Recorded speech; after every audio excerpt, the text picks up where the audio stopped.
States of America, and to the republic for which it stands, one nation, under God, indivisible, with liberty and justice for all.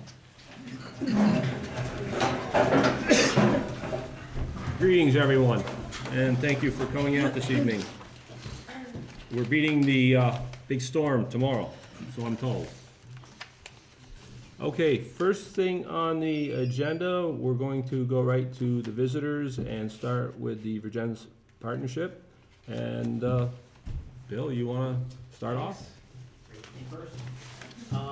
Well, we got three. You're here for three. I know. Won't be that long, no. Nope. As you know, Jackson Evans left the greener pastures last fall from the partnership, and we took a few months and kind of decided, what we wanted to do.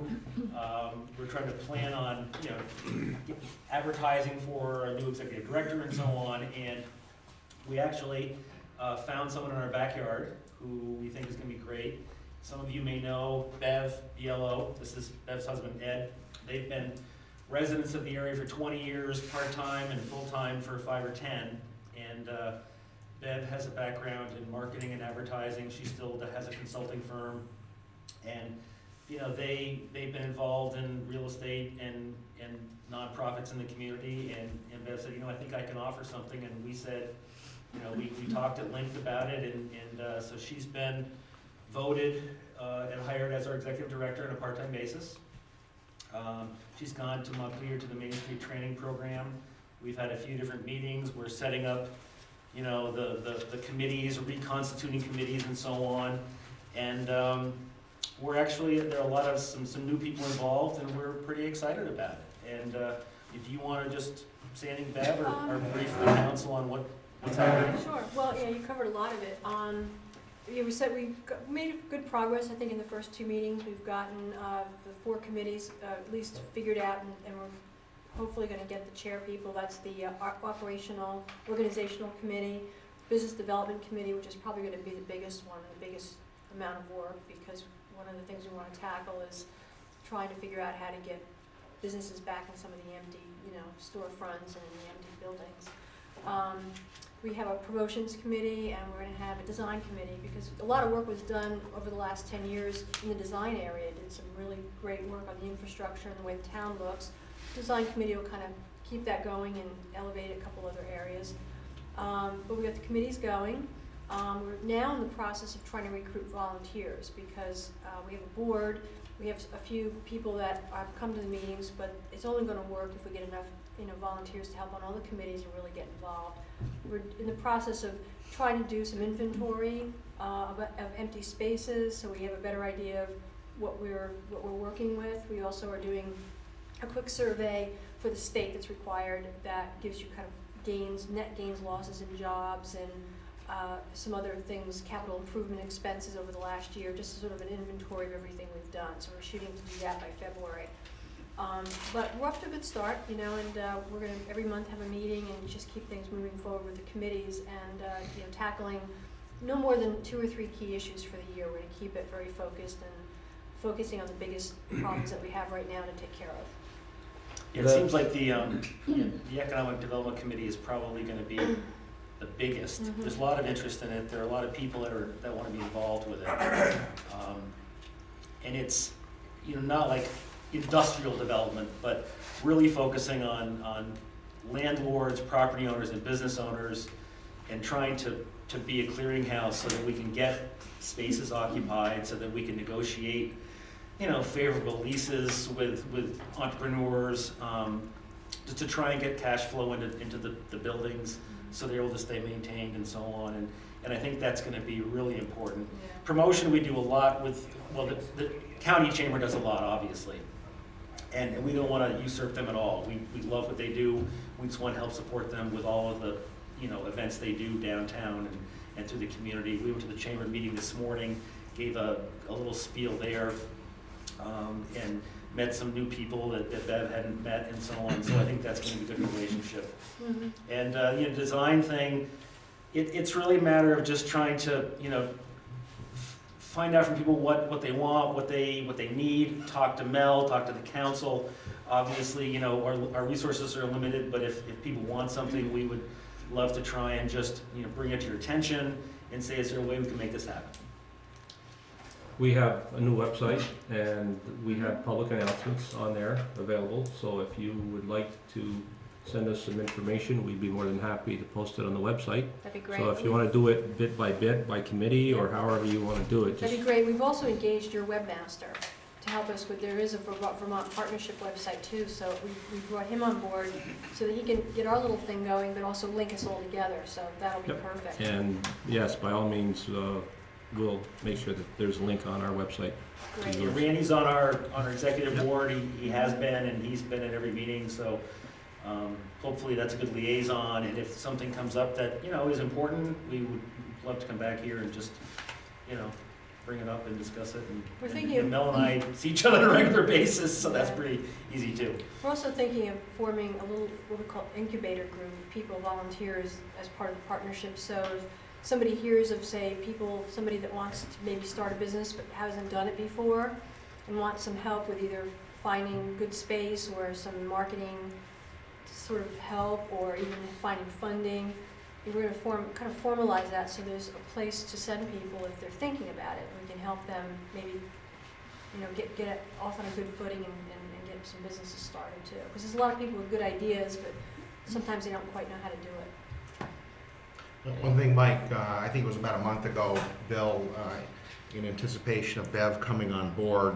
the partnership certainly wanted to have information so that she could hit the ground running. And Bill, Scott Gaines, myself, and Kevin Rudy met for an hour or two, and you know, it was not a sit around the table. It was a working meeting. We actually, with the help of our grand list on our computers, we went basically building by building, street by street, throughout the entire community, developing an inventory of vacant space, and who the addresses are, you know, parcel numbers. And Kevin Rooney is kind of taking the lead on that database, because you know, one of the things that's always been kind of uncentralized, you know, and very informal. You know, some people call a realtor, some people call me, somebody calls somebody else, and I think collectively we all have the information, but the information is much better if it's all centralized into one database. So again, Kevin is taking that lead, and that'll be very helpful. And I think he's been in touch with a number of property owners. The list. Once we started this, you know, we all know where we all know where the vacancies are. But I'll tell you, if you go building by building, you know, there's a number of buildings that are not at 100% capacity, and so those come on the list. We also, you know, collectively know about some things that where it may not be vacant today, but it may be vacant tomorrow. So this list very quickly filled a page of small handwriting. So, like I say, I think that originally when we thought that, you know, we got 10 properties, that's so fill it. There really is a much longer list than that when you take all of the individual properties, because you take a property like the Basin Block, you know, it has 6 or 7 tenant sites in there. So that list does become you know, quite extended with both, you know, small and larger spaces, you know, like Kennedy Brothers being a larger space. And one of the things, you know, the partnership, although it's focused obviously on the downtown, you know, I think we all agree that downtown district, you know, has a dotted line around it, in that the work of the partnership, you know, really extends to the rest of the community. You know, I mean, Yeah, it and really Kevin's should office be is in Kennedy Brothers. Right. You know, tax credits and some of the benefits of a downtown are only gonna be available within that dotted line. But we certainly feel like we wanna work from North Main Street, you know, everywhere to try and get members It all helps. and do what we It all can. helps us, Yeah, yeah, so. absolutely. And Kevin, actually, we volunteered him and told him he's gonna head the Economic Development Committee in our group, so because he's so enthusiastic and he's already got such a good beat on that, so and if you know of anybody who's interested that wants to be part of that committee, send them send them our way, because it's gonna be a lot of work on that committee. We do have a inventory of most of the businesses within Vergennes and the Vergennes vicinity.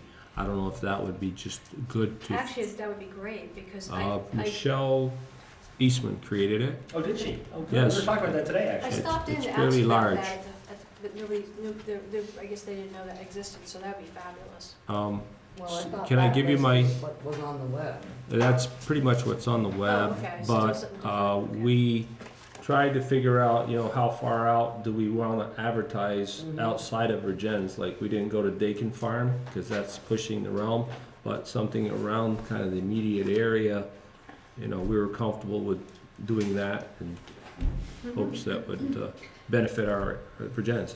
Well, what we're doing, and we can feed it back to you once we do it, is we thought we would take, you have the list, but what we're gonna do is, for this inventory of businesses, we're gonna just divvy up the blocks and ask people just to go to store, business to business, and sort of just fill in all that information, and then what we can do is share that with you, and so if there's anything missing, you can add it to yours and vice versa, so we'll share that with you. Because that's probably the easiest way, just some foot power and just walk in and figure out who's there. If you can just drop me an email, city mayor Mm-hmm. at myfairpoint, City, mayor, yeah, spelled out, citymayor@myfairpoint.net, and I will get that list to you. thanks. Perfect. Excuse me, Great. Mike. Just before we move on, I had a question about economic development. I don't know if it is germane to this discussion or later when we talk about Conservation Commission and Recreation Committee, and I just wanted to ask that now before you moved on. You Yeah, can, that's gonna be covered later, but if it's gonna affect these people, they may not be here later, so. Okay. It was just a um, quick question. yeah, I go know- ahead, I think throw it it was out. at your last meeting that I'm Alex McGuire, sorry, Chair of the Planning Commission. Oh, hi. And I know you guys had tabled the idea of Vergennes having an economic development committee. Is that what I understand? You felt the Vergennes partnership, it would be redundant to have the city have one. Correct. And I certainly understand that there would definitely be redundancy, but just being the chair of the planning commission, we do have a plan in place that requires us to create one. So just in listening to this Mhm. conversation, I certainly hear the redundancy. You guys are obviously doing a ton of work, and it would be silly to have two things functioning in the same way. However, there was a lag here where there was some reorganization going on. And maybe in future, if the city has, even if it's just a sort of skeleton crew committee, maybe it's the same people who are already the liaisons to the Vergennes partnership, but just a few people who are sort of up to speed and working only on behalf of the city and not for the nonprofit, so that the city has always got its own finger on the pulse of what's going on. That way, if the partnership does go through another sort of period where there's many months of reorganization, like, for example, I've tried to get on the partnership's website for months, and there's nothing It there. hasn't been up for 6 months, There's yeah. nothing available, so for folks who are wanting to bring business to Vergennes, that resource has completely been unavailable to them. So I'm just thinking that the city shouldn't completely step away from it. Maybe we have some sort of, I use the word skeleton crew for lack of a better term, but just something so that the city council always has something in place should something like that happen, and that way we can keep the wheels going, so that we're always focusing on economic development. One of the things Kevin suggested that might solve that, or deal with that issue, is forming a kind of a small group that would include vested people with kind of the same interests. So Right. maybe yourself, maybe Mel, so somebody from each organization, including the town, that has, and just share what's going on, so that everybody's sort of in the. Yeah, so that everybody, once every 2 or 3 months, people from, the government, partnership, planning, zoning, Chamber of Commerce get together and just Update each other. so we're all on the same page. And at least then, everybody knows, what's happening, so there are no surprises. May not We're be not exactly what duplicating you're talking efforts. about, but at least it would Right. start that process of keeping each other in the loop. And then if it looked like things were not happening fast enough on our end and the town felt they needed to, then there would be that option. To also play a role, because I don't think it's about stepping on toes or taking away from anything, it's just to keep things Absolutely. moving, so that we don't have stalls. So we're not all just, yeah, so why all do the same thing? Could have It something takes so much energy, we're all Right. trying to do the same thing. Exactly, right. Yeah, I agree. I think, once the partnership, I think it would be, I do think it's best so that there isn't this redundancy Right. is, once you know, once the partnership has got that arm, if you will, created, at a minimum, I mean, the city council can, volunteer maybe somebody from this board, myself, Yeah. on that, and so that it really does form that, and it could be appointed, that particular committee could be appointed by this group, so it clearly, has that other role, not, I don't want to say a dual role, but it does keep us consistent with the plan that was adopted. And, in terms of finances, obviously our resources are limited, but if this works really well, and if we are able to put someone on, kind of focusing on some projects, not in the next 3 or 4 months, but at some point, rather than have the city do their own person, we may be able to come into a contract agreement where the city's contribution is bigger to help pay for somebody to do something. But we have to prove ourselves first, so wait and see when that happens, if it does.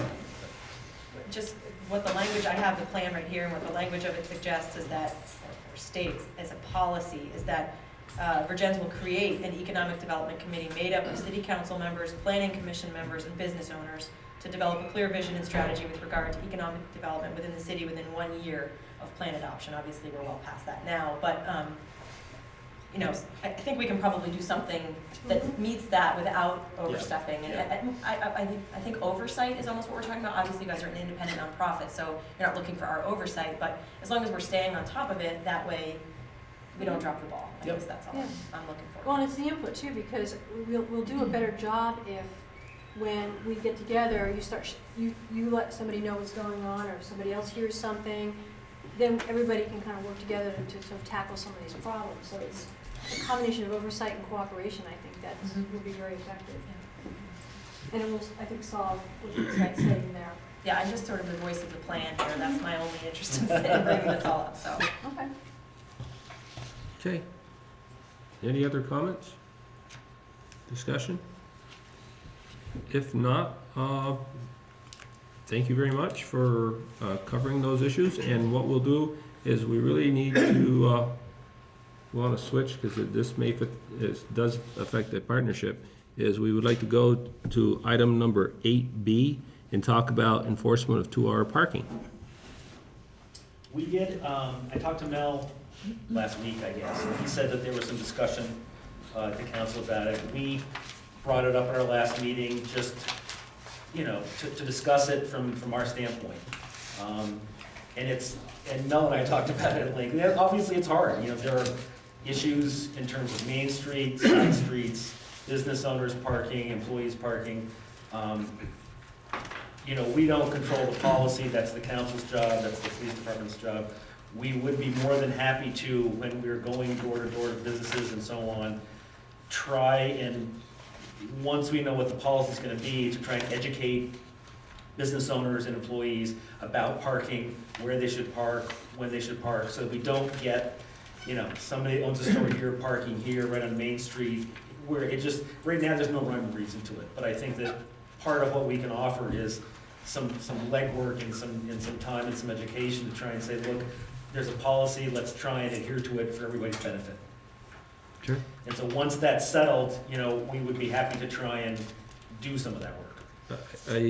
I believe I'm not sure about the rest of the council members, is looking for some input from you people as to, because I know there's some discussion, 2 hours isn't enough, Yeah. but we don't want it to go to 4, but some That was some of the ground. We did discuss that, yeah. Bev, you wanna? Well, they were address just that? saying, in some cases, somebody that might come into town, do some shopping, maybe want to walk over and have lunch somewhere, and maybe then continue to do some shopping. So 2 hours could be kind of limiting for people if we want them to kind of hang in town and go from place to place and spend some time there. That was really the feedback that the group gave. They just felt, why, force somebody to kind of leave if they want to hang in town a little longer. Yeah, you don't want to alienate a potentially good customer of a couple of businesses, obviously.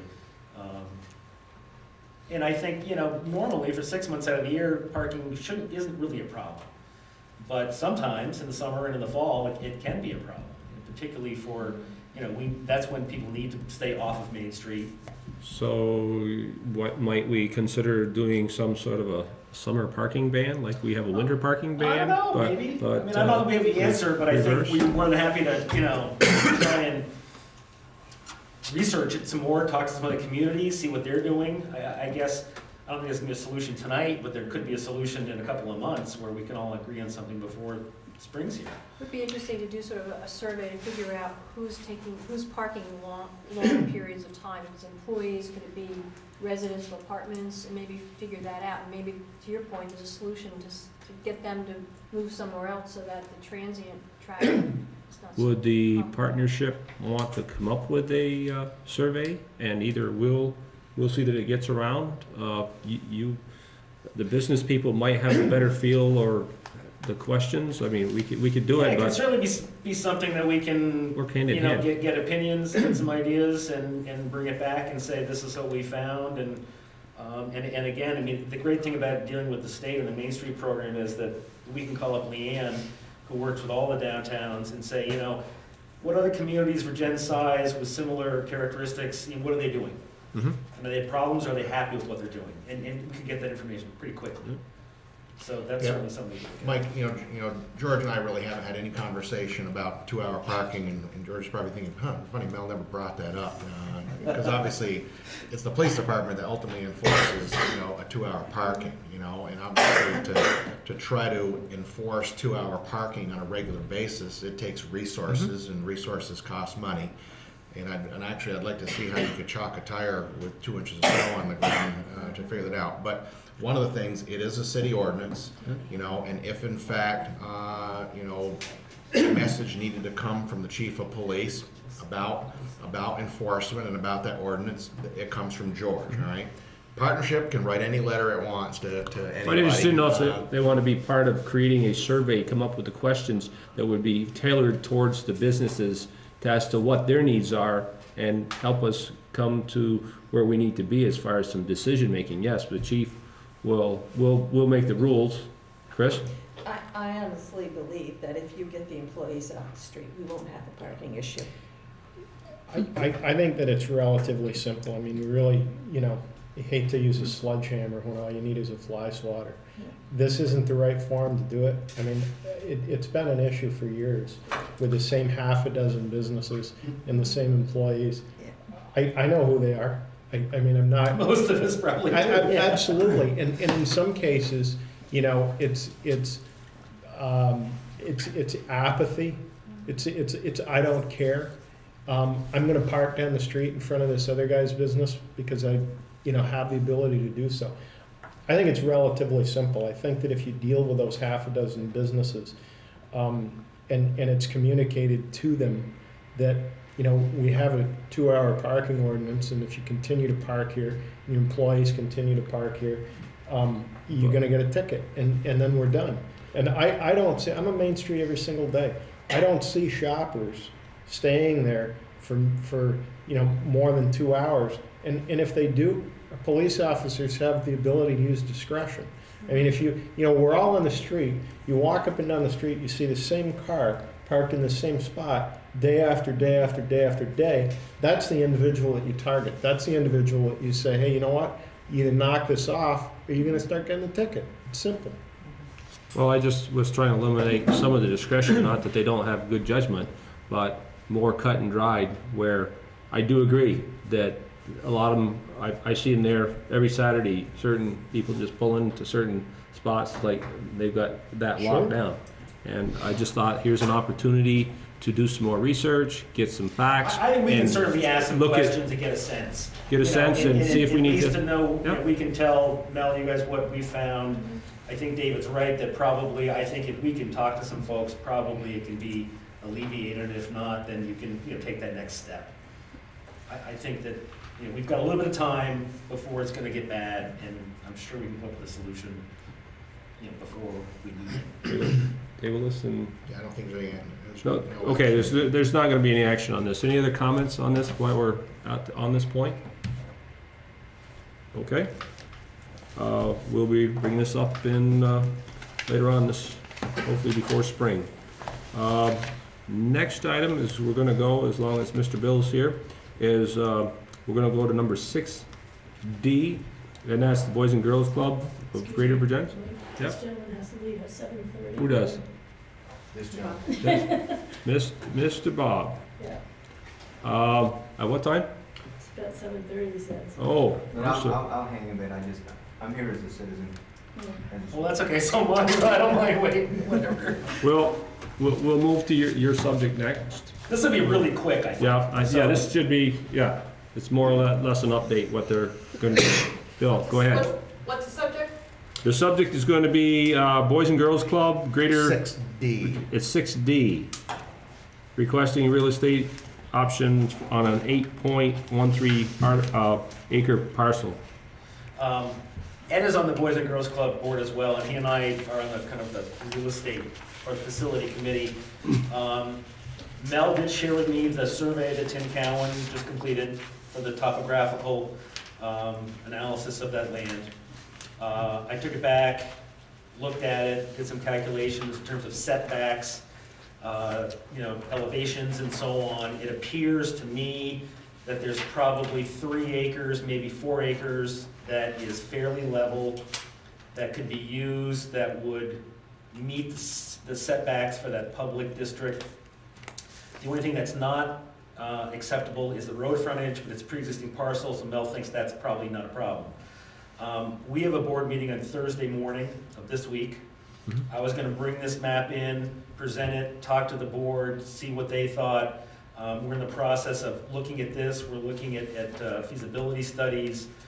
There are a whole host of things that are kind of circular that we're trying to kind of bring together. So I would just ask that we're still interested. It looks like, based on this map, that feasibility may work. We'd like to go to our board, talk about it, and then come back to you in a month and say, yes, we're serious, let's start talking about some details, and that's about it. So you'd like this moved into February, not the end of January? It could be the end of January, yeah. I forget you guys meet every 2 weeks. Yep, We- 25th. We'll discuss it on Thursday morning Okay. and probably get a sense as to what we wanna do. Okay, we'll bring it back to the agenda on the 25th. Okay. Yeah, Okay. what I'd like to do, Mike, Bill and I, we've sat together and looked at the map. What I would like to do tonight is not, certainly, kind of close out the discussion Mhm. to request real estate option on 8.13, but some of the other agenda items on, I would like to talk to the city council a little more about the land, so that the board has a little better understanding of what you own. Okay. Yep, and that's fine, yeah. Okay, if we have all the information we'll need, what we'll do is we'll just hold this for a little bit and come back to it later in the meeting so that we can Great. start dealing with the next issue at hand, and I believe it has to do with, correct me if I'm wrong, Bob, has to do with drug paraphernalia? Is that the right subject? Thank you. Thank you. Thanks for letting us speak. Okay, so the next item that we will go to on the agenda is under 6A, drug paraphernalia ordinance. I don't know who wants to take lead, Chief, Mel, Bob? I'll just start by saying, first off, this proposal is not something that, George and I are screaming for, that we need this in our toolbox. This is not something that we're looking for the city council to feel as if there's, all kinds of pressure on you. We need this ordinance to do our job. We can't do our job, and therefore would like, council support of this. Basically, and George will go into this in greater detail, this ordinance, as drafted, actually, does provide for a lesser punishment, if you will, for something that is a crime. Right now, the way that it works, if the police come across a pot pipe with some residual pot in it right now, obviously that is illegal, and for the police to take action on that, they would confiscate that, cite the person into court, have the residue tested. It comes out that it is an illegal drug, and this offender ends up with a record. And we believe that this is a fairer way to handle these kinds of things with a civil ticket, so that the offender doesn't end up with a record. The police aren't involved with a Court case? a court case over this. So again, it's not. It actually is a way to be in essence fairer to this situation. So. And I'll just turn it over to George, and he can, go over a little more details of the ordinance's intent. Hey, folks, I'm calling everybody's attention to the handout that I passed out here. Basically, I tried to put together an informational sheet here for you, so you had an idea a little bit about the ordinance, the wording of it, the scope of it, and basically, how do we enact such an ordinance? Now, if you look at the purpose of the ordinance, is to provide police officers with a mechanism by which they can levy a fine on an offender for the possession of paraphernalia used or with the intent to be used for. And if you want to go through each and every situation where you're talking about design for use in planting, propagating, cultivating, growing, harvesting, and so on and so forth, by utilizing the Vermont Judicial Bureau civil court system. So like Mel was saying, basically if I stop a car and somebody's got a piece of paraphernalia in that car, I have a choice of whether I can seize that piece of paraphernalia and do nothing, which I don't think is a correct option. It sends the wrong message to the person that possesses it. Or I can cite that person into court, give them a citation to appear in court, and basically the burden of proof is pretty much the same. But in this case here, where I find whether it be a high school kid or an adult with a piece of paraphernalia that is used or is intended to be used for the ingesting, smoking, whatever of an illegal substance, I can levy a fine on that person. I can give them a municipal ticket, and that ticket can either be paid or they can contest that ticket. If they can contest the ticket, it's just like contesting a traffic ticket. They go to court. If they lose, they pay the waiver, they pay the penalty plus court fees, and it's over and done with. Whereas if they were cited into court, they'd have a court date, and of course there's any number of additional costs that may come with that, i.e. attorney's fees or whatever else. The civil ticket makes more sense to me, and it also sends a message that we are not going to tolerate the use of any type of illegal substance in the city of Vergennes. My concern is the safety and welfare of everybody, not just the kids, but everybody in the city. With the use of marijuana or any type of narcotic comes other things that are spin-offs from it, i.e. burglaries, assaults, and other civil disobedience, and we don't need that here. So with this municipal ticket, it's one more thing that not only I, but we as police officers and the city of Vergennes can say, we're not going to tolerate that here, we don't want it in our community. And that's the basis for it. And like Mel said, it makes things a lot easier. I take that piece of paraphernalia, I hold on to that piece of, and I issue a ticket. I issue that civil ticket. And if somebody wishes to contest that ticket, they can do that, and they go to court and contest it. If they lose, they pay the penalty, and that's it. If they wish not to contest it, they pay the waiver fine, which in this case we're proposing $100, and then they're on their way. Now, there's no set. It's not a hard and fast $100 or $200 delineation, but that's what we propose.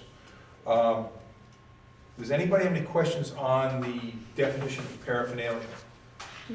Okay, because I don't want to belabor an issue if there's no need to belabor it, but basically the scope explains just what I told you in a nutshell, how this is going to be utilized and why I want this.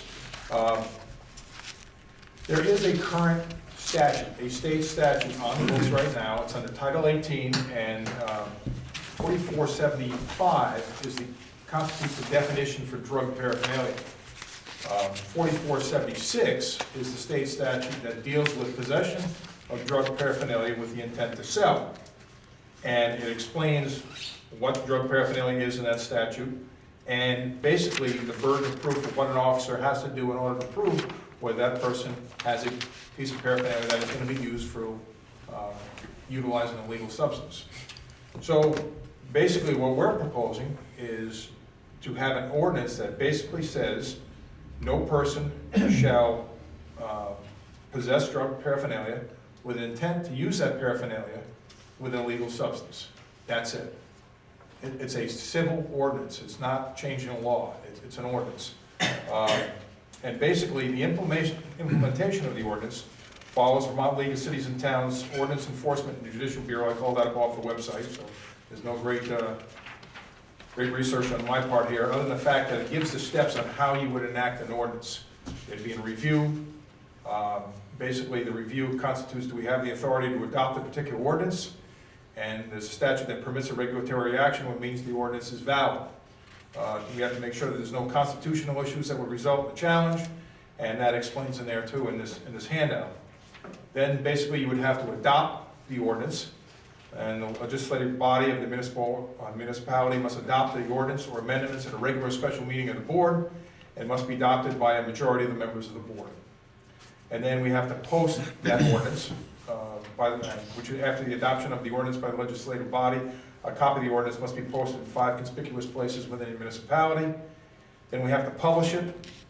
We have to come up with an effective date, and then we have to record that with the city clerk. And then to further carry it on, municipalities must set penalty fee and a waiver fee. The city council must designate one individual who would be responsible for the complaint books, officers who would be able to issue the civil complaints, and officers who may represent the municipality in the judicial bureau, all of which would be any officer, sworn officer in the police department. When a civil ordinance is violated, the issuing officer shall issue a complaint to the violator, and then the officer goes to court just like he would a traffic ticket. It's no different. In contested cases, a municipal officer represents the city. No attorneys are required unless the defender hires an attorney. And appeals from those decisions from the judicial bureau can then go to the district court if they want. That is pretty much it. And the form that you use is right in the back. It's the last form on here. Doesn't require us publishing or producing any new type of forms or anything else. How I came up with this idea, I went down to the Fairhaven Union High School, and there are high schools throughout the state that routinely will ask canine officers to come in and do a drug sweep of the school, whether they do it as a routine thing or they have suspicion of somebody using illegal substances in the school. And when I went down to Fairhaven Union High School, I was kind of interested in that. It sounded like a good idea, and they went through and they had targets and they found stuff in the school, and I asked them how they handled that, and they explained to me they had adopted an ordinance and used a municipal ticket to enact that ordinance, or to support that ordinance. And I thought, what a great idea, because you're not just taking a piece of paraphernalia. If that piece of paraphernalia has residue of any sort, whether it be marijuana, crack cocaine, heroin, and I take that away from somebody and I don't do anything to them, that sends a negative message. That's like basically like turning your head the other way. I don't agree with that. I think something needs to be done about that. Maybe not to the level of sending them to with a criminal citation or a court citation, but something to say, hey, look, we won't tolerate that in our city. And that's the reason why I wanted the ordinance, and that's basically the way it works. I can go into further detail if you'd like, but the actual procedure that you'd follow in order to enact the ordinance is right there in the Vermont Leagues of Cities and Towns, Judicial Ordinance Enforcement. Does anybody have any questions? Ziggy? So when it's civil, like if you found this 15-year-old had a pipe in his locker and you're doing it your way, this way he won't have any kind of a record or anything like that. But That's if you right. had to do it the way that it is now, he could possibly end up with a record? Well, you're talking about juveniles and you're talking Yeah. about adults. Basically what would happen, Ziggy, is if I found somebody with that pipe, or a school official found that individual with a pipe, that ticket would be issued by a sworn police officer. And they would handle that just like they got a speeding ticket. Yeah. Okay, regardless of which way it goes, they don't contest it and they mail the waiver fine in, that's fine. Or if they contest it and they lose, again, it still has no criminal record. Okay. Now, with a juvenile, it would go to diversion, and probably 99 times out of 100, anytime anybody goes to diversion court, will not end up with a criminal record out of the deal. And that's the beauty of diversion. But the ticket lessens that even more now. Now we're just issuing them a ticket rather than, because if I catch a 15-year-old kid with marijuana or any other type of illegal substance, I have to sit down and do an affidavit. I have to do all the paperwork. His mom and dad have to take him to court, and it's handled in juvenile court. This has a much less impact on the situation than if I have to cite him in the court with a juvenile citation versus, if you want to call it an adult citation. Okay, and if, say you went into someone's home to talk to them or something, and you see one of these things laying around on a counter or whatever, this could be the same way, you could pick it up, and could you confiscate that and then check? I mean, I'm just worried, so much people's privacy in their own home, I guess is where I'm getting at. Well, there's a couple of things to think about. If I go to somebody's home and I see a piece of paraphernalia in the house, that's gonna be, that could be a different situation, because if I see a piece of paraphernalia in the house, that would give me cause to believe that there may be something else in the house, so that means I could go back with a search warrant. Okay. If I stop somebody in a car and I see a piece of paraphernalia in that car, and I say, what is that? And they hand it to me, and they're honest enough to tell me what it is and hand it over, then my next step would be asking for consent to search the car, because if there's a piece of paraphernalia there, reasonable cause for suspicion to think that there's something else in the car.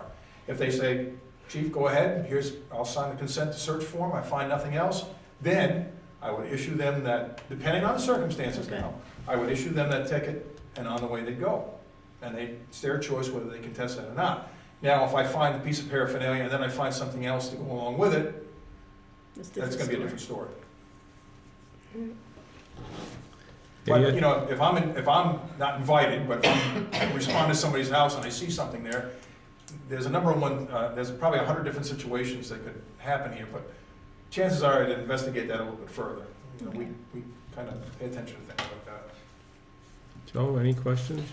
Well, Ziggy asked a question I was going to ask, but the only other question I had was, and you explained it pretty well when you answered Ziggy's question, but in terms of the difference between the state law and does this like supersede the state law, or does it? We can't supersede the state law. We can't do that, but what this does is basically it supports it. There's a law in place now, and this basically supports that. And in essence, we are taking one more step, but in a civil, through a civil process versus a criminal process. By using this ticket, there's no criminal process, it's all civil. So I guess I assume that, you know, you can issue a civil citation, and that's not gonna kick in the state law. No. Okay. No, but you know, if like I say, if I had a pipe, and I looked at that pipe and I saw a piece of crack cocaine in there, if I saw marijuana in there, technically I could, and it does leave the officer some discretion. At your discretion. If the pipe is loaded, nothing's been smoked, and there's a good amount of marijuana in there, he's probably gonna get a citation. I understand that answers the question. All right, sure. Anybody else? So you're saying volume does affect the outcome of the... It does, it does. Now, I will tell you this, if I found a crack pipe in a car, or anything I could be reasonably sure that it was used for heroin or crack cocaine, I would seize that and probably have that tested. Because that does rise, I don't condone any type, and one is, in a sense, almost as bad as the other. But crack cocaine and heroin, that's going to the lab, and if I can prove that anybody's got any type of residual amount of material on that piece of paraphernalia, then I'm gonna charge them with possession of crack cocaine or heroin. So you could see something, not bring charges at that time, have it tested and found it to be of a legal substance, then you could go back and bring charges. That's right. Okay. So, some substance is worse than others. In other words, marijuana is not as, They're all violations. I know, but I'm just- But yes, I mean, I I don't think know anybody here, if you polled everybody at the table, if I said, what do you think is worth crack cocaine or marijuana? I wouldn't know. The answer would be crack cocaine. Oh, okay, that's what I was But getting at. as far as I'm Educating concerned, myself. one is one step away from the other, and that's my. That's the beginning of something. Exactly, and that's the kind of thing that I don't want to happen. Okay. And Bob's a resource officer at the school? I put my 2 cents in there. I want to add one thing to what the chief said. If we go criminal on it, it takes more time for me to, which means I'm off the street. Okay, and you guys are paying me more. All right, so I just want to add that much. You know, if you have an officer doing something with just a paraphernalia and residue, he's off the street, and he's not doing what he needs to be doing, being visible out there. And so, as a citizen, there's only a cop out there on the street. All right? I've got a unique position in that I just put 2 children through the high school, so most of the children in the school still know who my children are, so I've got relationships with them, so I can get some intel from that. 2, I'm a school employee. I also am a certified school resource officer out of a national recognized association that trains school resource officers. I'm at the school all the time, and I am a police officer. The school, I'm not at the school as a school resource officer, I'm there because I'm an engineer. I'm their supervisor of buildings and grounds. And so that is predominantly why I'm there. But I'm telling you, every week, they grab me and say, you gotta switch hats. Typically, if I see a chargeable offense, I get a uniform down there, so I don't have to be the act the cop in sight without a uniform on. It's working great. NASRO, which is this national organization that trains school resource officers, 100% is behind these type of ordinances. I, as a citizen, am 100% behind it. Your scenario that you just developed for us, what if I pull a pipe off a 15 or 16-year-old child? That just happened yesterday, a female child. And what was happening was she was carrying the paraphernalia at another child, which because of the rules, I couldn't find that where the marijuana was, but I knew that it was gonna happen. So we seized that pipe. Still remains to be decided whether she's gonna be cited, but this is an obvious no-brainer time that civil ticket would be beneficial. It absolutely says we don't tolerate it. And the school is a zero tolerance. Now the school sometimes elects to trip that trigger, sometimes they don't, but it gives me a tool that because I have a zero tolerance for drugs too. And most of you know me, and I am that way. And I'm that way with everybody, my children, their friends. And so I'm 100% advocate of this as a citizen. As a school employee, I'm not representing the school here, I'm representing Bob Worley. I am a school employee, and I see what's going on in the school. We got an issue with the school. We got something going on, I'll let the chief give you as much information as he wants to, but we have a serious, if not significant, issue in the school with drugs. Distribution is going on in the schools with children, and just today I've got some intel on middle school children. So, wake up. All I have to say, sir. Ma'am. Yeah, Mike, just, from a process standpoint, the process is obviously, quite similar to the dog ordinance that we recently updated. Obviously, this is a new ordinance. And, what I did for the board initially was just simply share with you Fairhaven's, wanting to find out, get some feedback from the city council, and not have George and I spend a lot of time writing some formal ordinance that the council might not support. At the last meeting, the council requested that George come in. Obviously, George and I, mostly George, have spent some additional time on this, putting information in front of you, but the actual ordinance hasn't been drafted for you yet. And so at this point, what George and I would like to know is whether or not the council, would support this type of an ordinance, and if the council would support this, we would come back either at the next meeting or the first meeting in February. We get a lot of distractions up there, so I don't want to guarantee you that you would see a formal ordinance, but within the next meeting or two, we would come back with a very formal ordinance for your consideration. I would ask for a show of hands of those that would support such an ordinance. Okay. Oh, by the way, I am in. I'd be happy to make a motion that they proceed with I'll second that. making an ordinance. It's fine too. I have a motion, and Ziggy seconded it. Open for discussion. Hearing none, all those in favor? Aye. Whoops, yep. Opposed? So carried. Motion passed. Okay. Thank you very much, folks. I have a storm coming, ladies and gentlemen. Thank you both.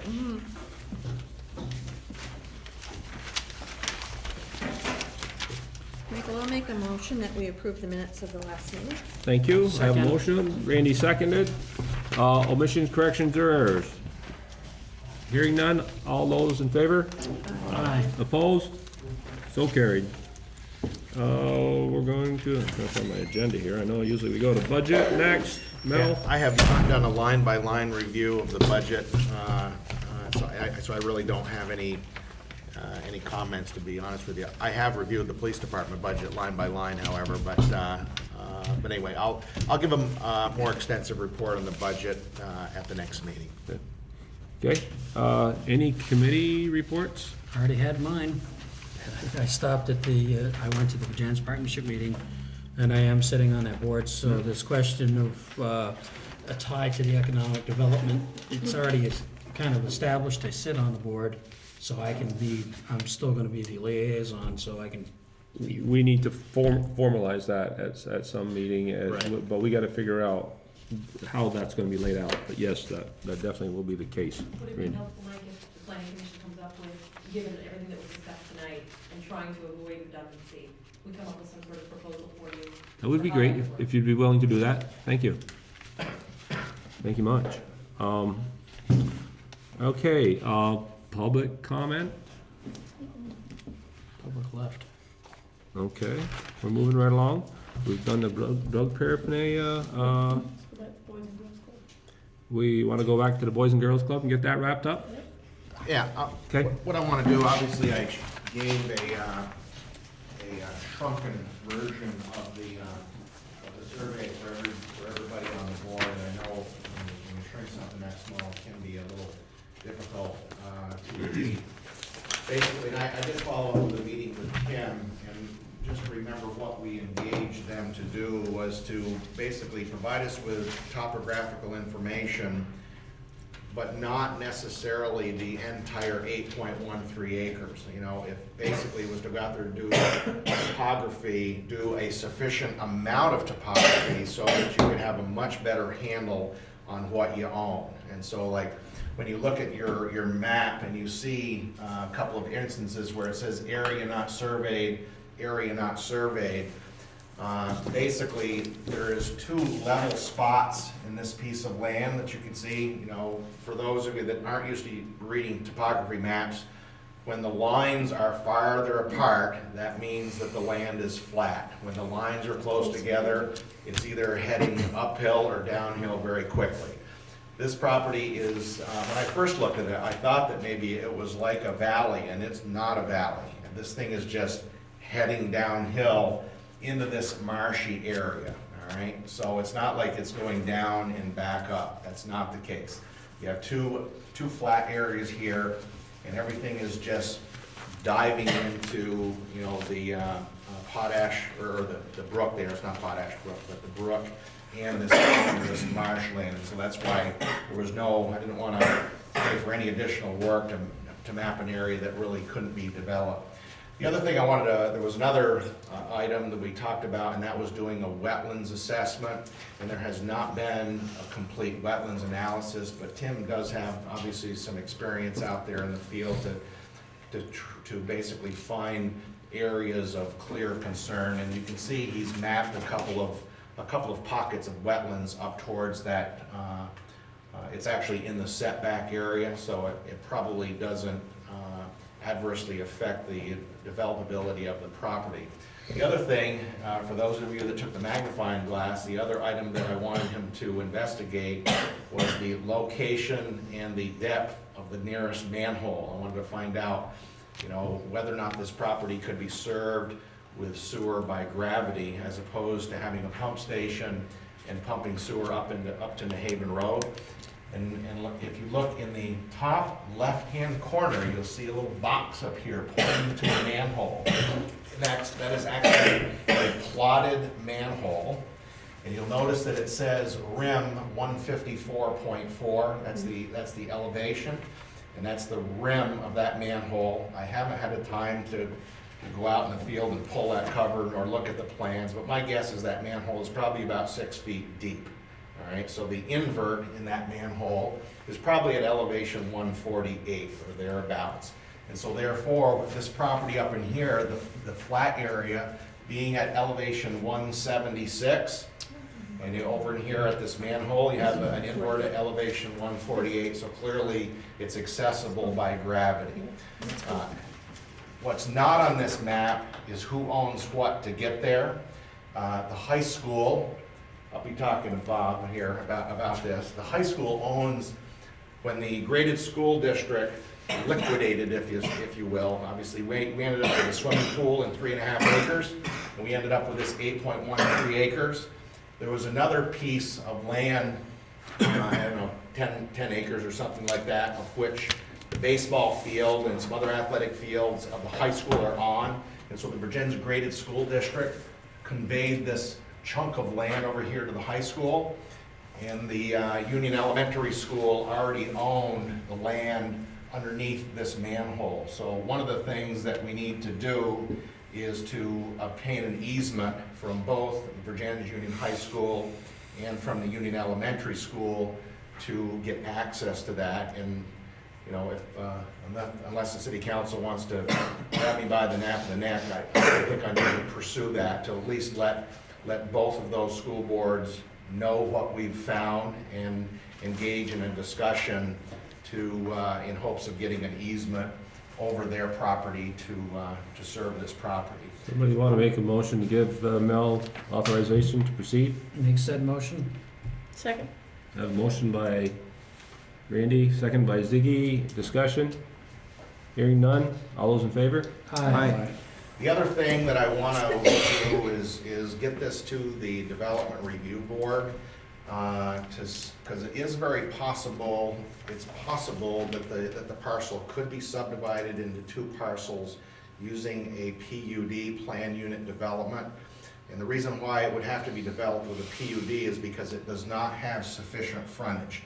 If a piece of property, and we treat ourselves just like we treat private property owners from a zoning standpoint, as Ken DeGree used to say, zoning is like rain.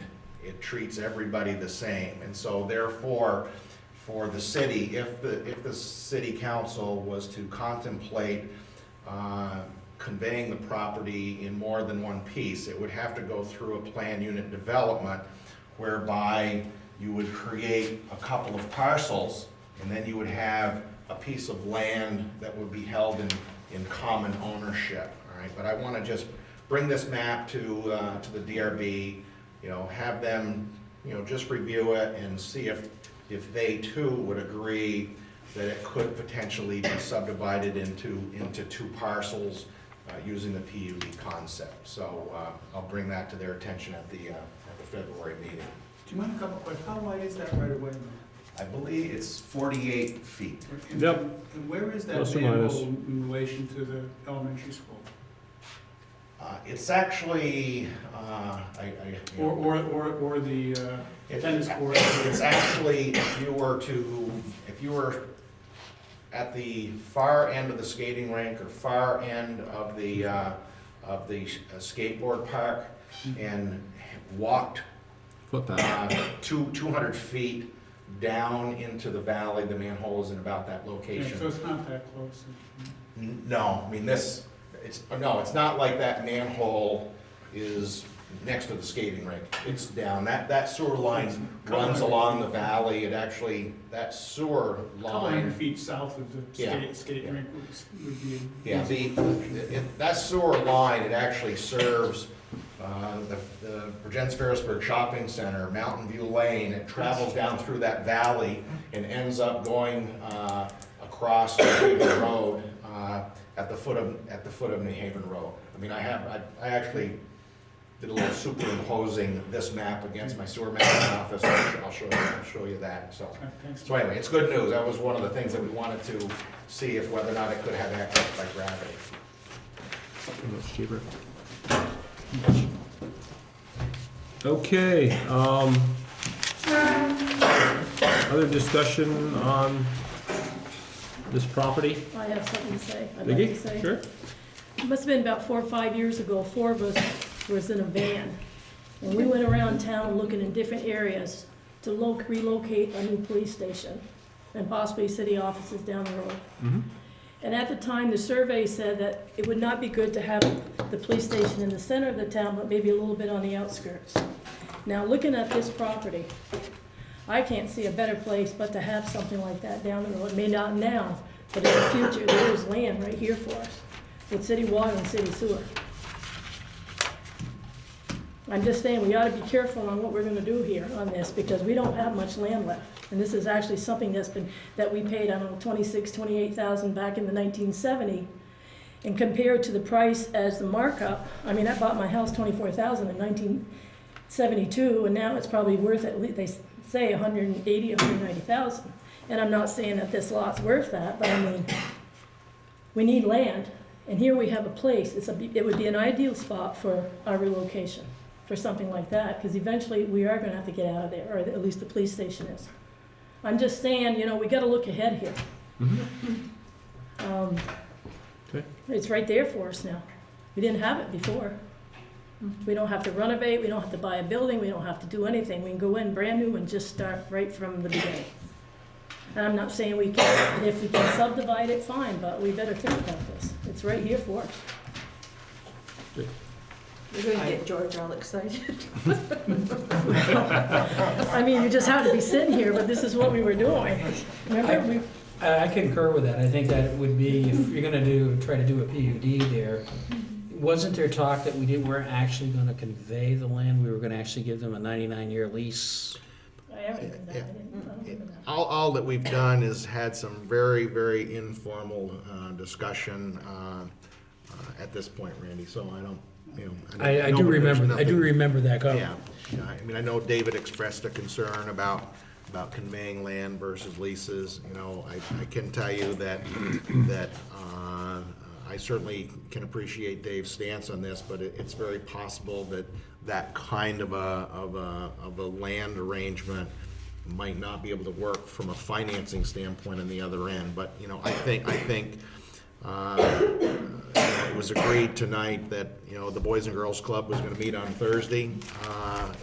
We don't know where their request is, and also, you know, the city council has not taken any position.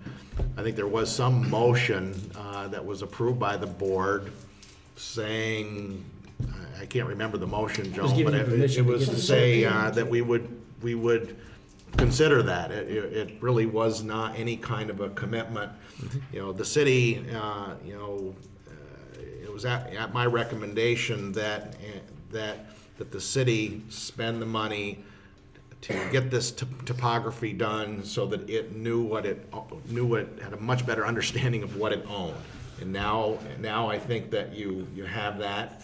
And like I say, if the Boys and Girls Club comes back, you know, it's something you'll need to respond to, but there's no commitment at this point. Andy? How big are those two flat areas?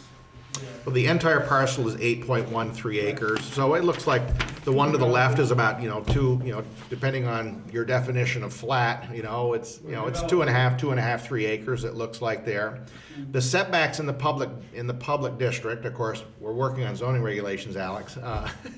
Under the current zoning regulations, the setback is, either 50 or 100 feet, so it's, but that's for building. That setback requirement relates to building, not relating to parking lot, all right? But, just in quickly looking at it, Andy, I haven't really calculated, but it looks like, a good 2.5 to 3.5 acres there on the left, and then over to the right, there might be an acre, but certainly half of that property, is clearly, challenged by both topography and wetlands. Up to the rear side? Yeah, absolutely, half of the property. About the developable side, because. Correct. Yeah. We're wondering if there was room for both, say, Boys and Girls Club on one side and say a police station on the other. It's possible, yeah. You know. We haven't done any preliminary site development work up there. It's, and this certainly will allow us to, now we have a much better understanding of what we own. In whatever we do down the road, I'd like us to consider maintaining some of the property for trails available for walking, because we're getting a lot of requests for adding more and more to the city, and that this fits within a possibility of creating something someday, hopefully with Ferrisburg, to loop around Route 7 and back somewhere near the train station, not necessarily to the train station, but in that vicinity. So it does lend it, and it takes some of the traffic off a very busy corner out there by the Eagles, which there's no sidewalk, and we can't do it with that. So that's something to consider. Any other comments? There's really no action that we need to take on this, other than we'll wait to see what the Boys and Girls Club and Bill Benton and his people come back and have to offer, and then we'll move from there.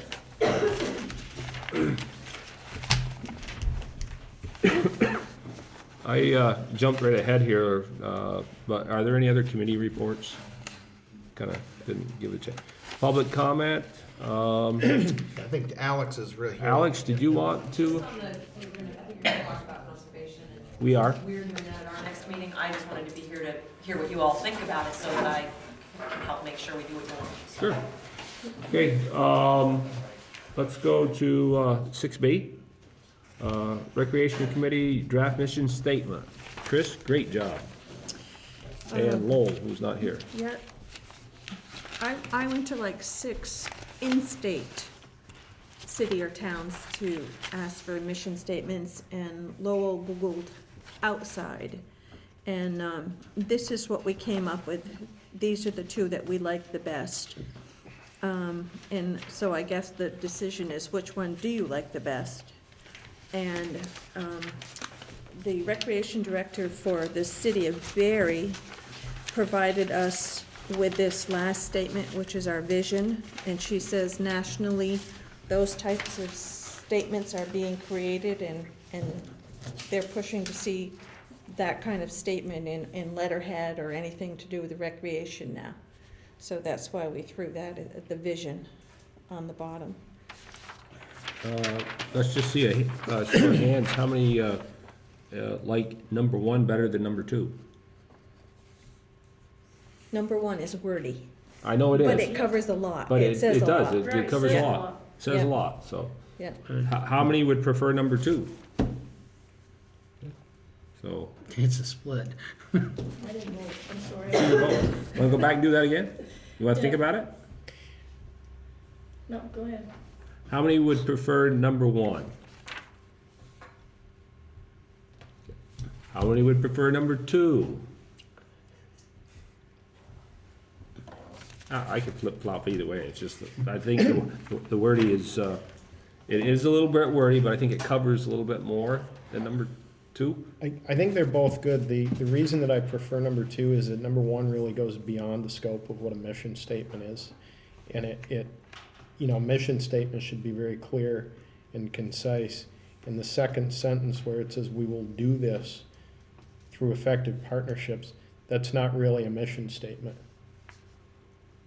That's more to do with the implementation. And so that really shouldn't be part of a mission statement. I'm kind of wondering if when we, about number 1, I visualized trying to bond more with our surrounding towns and see if we could actually get them to join in on some sort of a recreation area and support it financially. And that way, that would be the partnership part. Yeah, I mean, that would be nice, because they certainly, the residents of the surrounding towns certainly use our facilities. They do. We'd like them to participate financially. That would make some sense. Yep, here's an opportunity to, Build some bridges. yep, so. We'll keep trying, maybe eventually we'll get to them. You never know. One of the things, Stranger Mike, things have happened. to me, there's been times where a recreation committee has been established and dissolved and reestablished and dissolved. And one of the things that I think,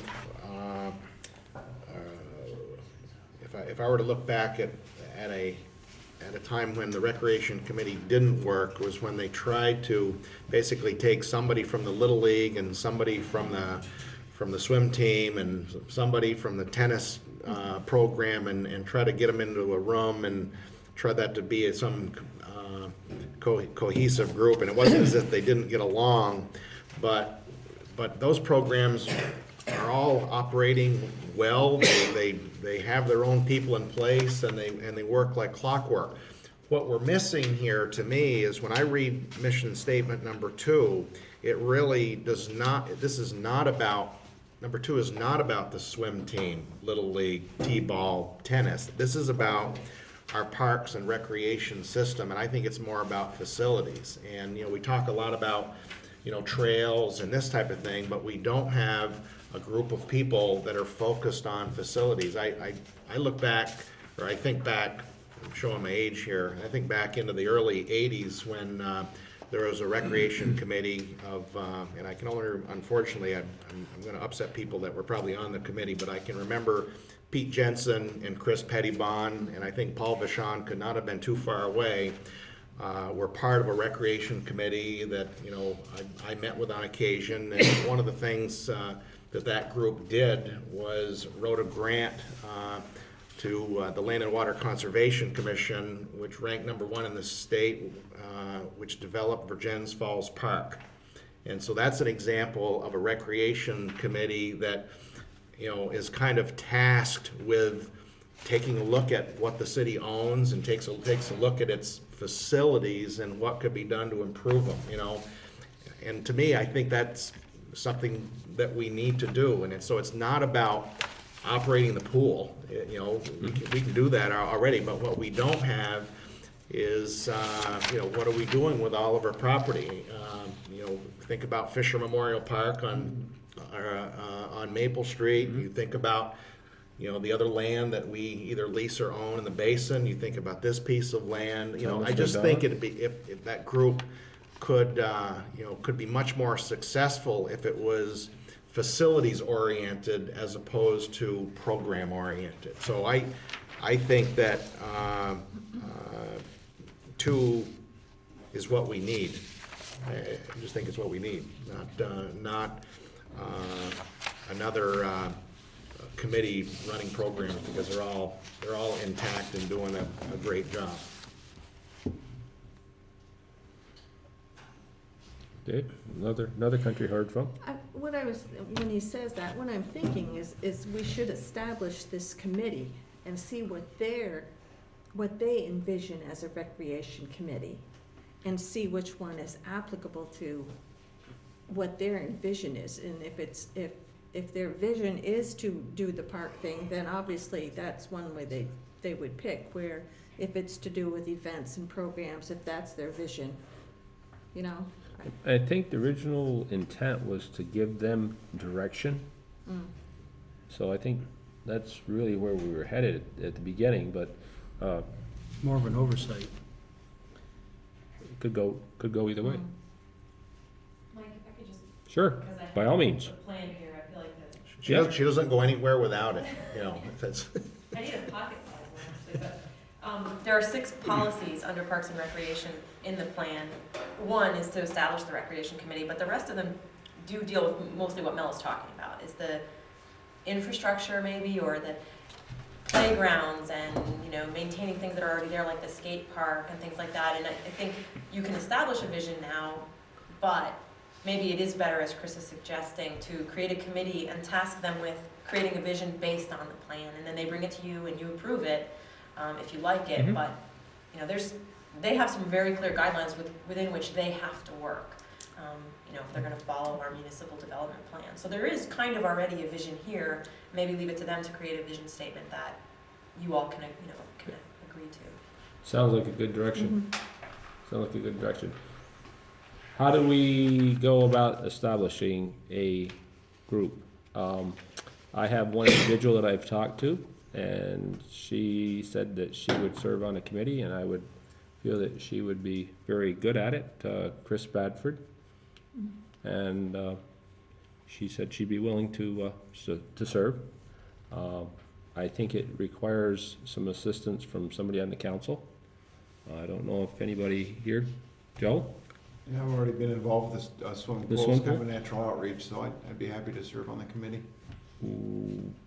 Do we have some other names of other individuals that? Mel, is Tara, from your understanding of conversations with Tara Brooks, is she Oh. still? A question to the council, could it be non-residents?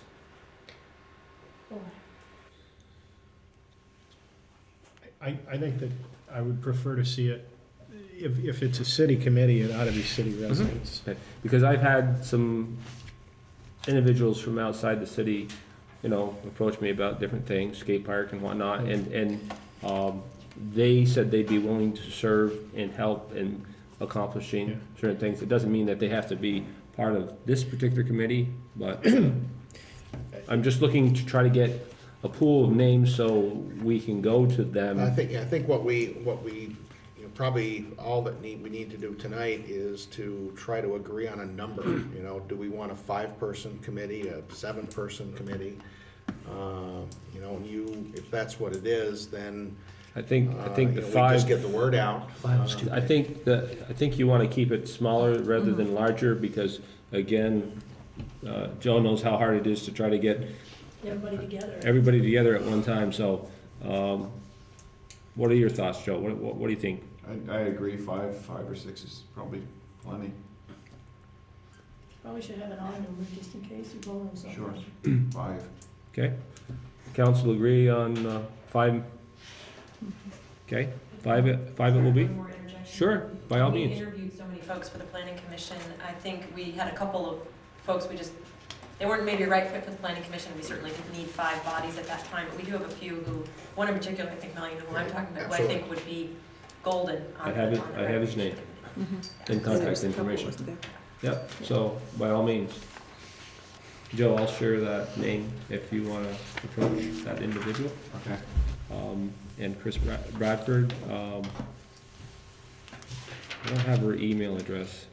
So if Joe can make, you know, we'll have Joe, names be submitted to Joe then? There'll be Joe, Chris Bradford, I can't remember that other individual's name, but The guy from the planning commission? yeah, His name was Doug Todd. Doug Todd.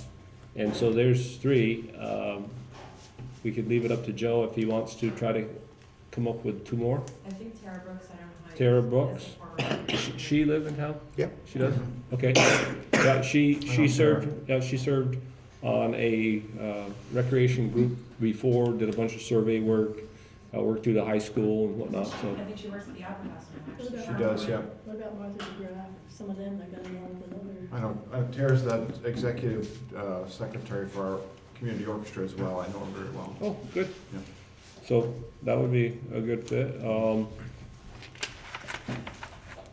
Who did you say? Martha? Martha DeGraff?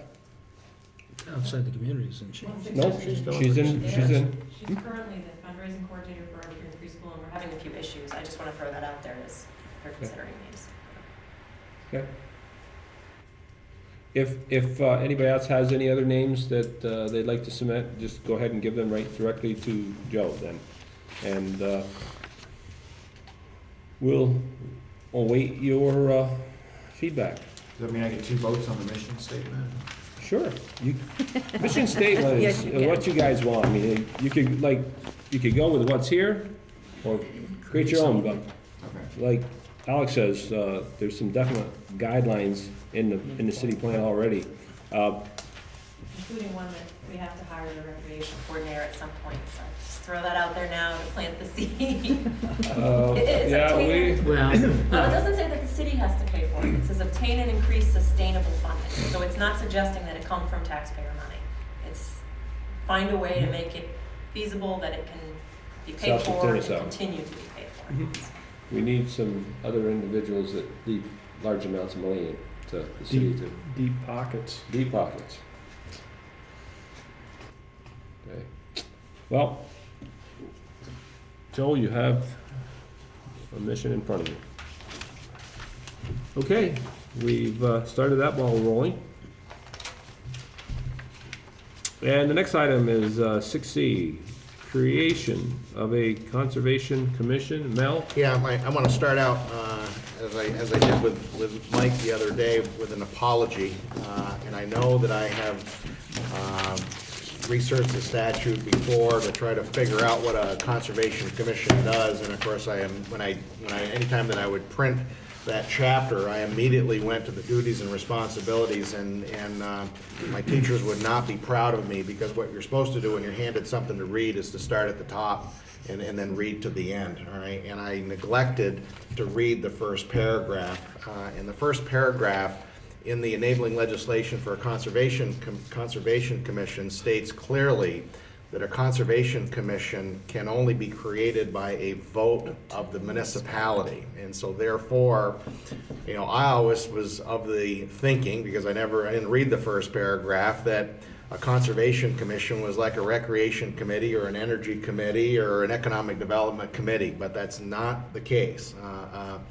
A conservation commission can only be established by the voters. So, you know, I'm a year behind in this. You know, the plan got adopted in September of 2009. So this discussion that we're having now should have been held a year ago. And if it was the council's decision, an article needed to be included on the town meeting day ballot in 2010, and obviously that didn't occur.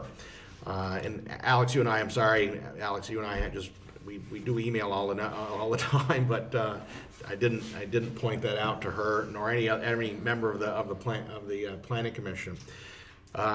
Yesterday, when I was refereeing a 5th and 6th grade girls basketball game, I ran into Mark Hatler, who obviously is a past member of the planning commission, and I recall during the drafting of the plan, he and maybe some others, you know, talked about, you know, the creation of a conservation commission. And what I mentioned to Mark is that I really think that he, and if we could find Neil Curtis, you know, to bring those people and Alex and others from the planning commission, and maybe talk about this at the next meeting of the city council as to what is a conservation commission's role. You know, how does that all work?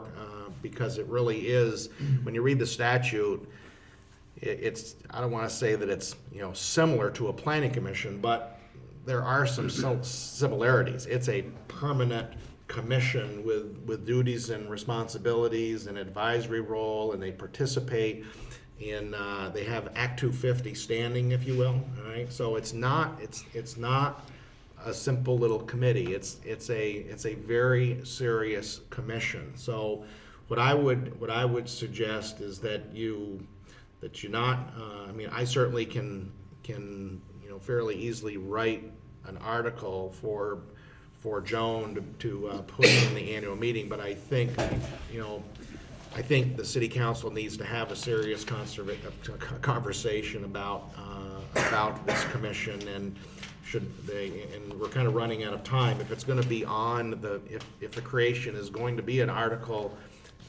that's something that you need to formally adopt at your next meeting on January 25th. So unfortunately, we've backed ourselves into a corner here from a time standpoint, but in talking to Mark, he could not make it to tonight's meeting, but felt that he could make it to the meeting on the 24th. That would also, Alex, give, I mean, the next planning commission meeting is on the 17th. So I think the planning commission could spend a little more time with the same thing that I gave to them. I spoke to Mark today as well at school, and he mentioned he couldn't make it, but he said he and I could speak on the phone at some point between now and our meeting. Okay. So that by the next city council meeting, we could come back to you with something a little more formalized. He had some ideas, so. We actually need something documented, because it's gonna, or will it affect the article? Because we're gonna be voting on approving the article for the town report at the next meeting.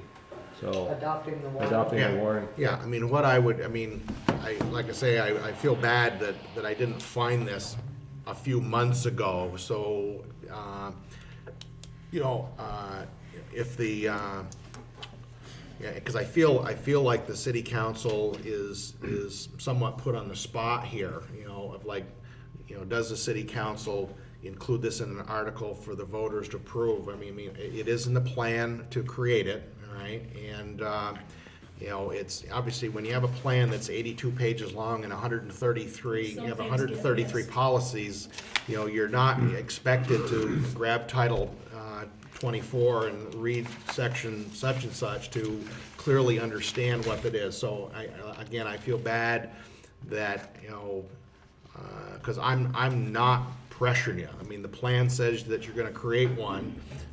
but even though it says that, it does take a vote of the municipality, and I think the city council, if the city council indeed,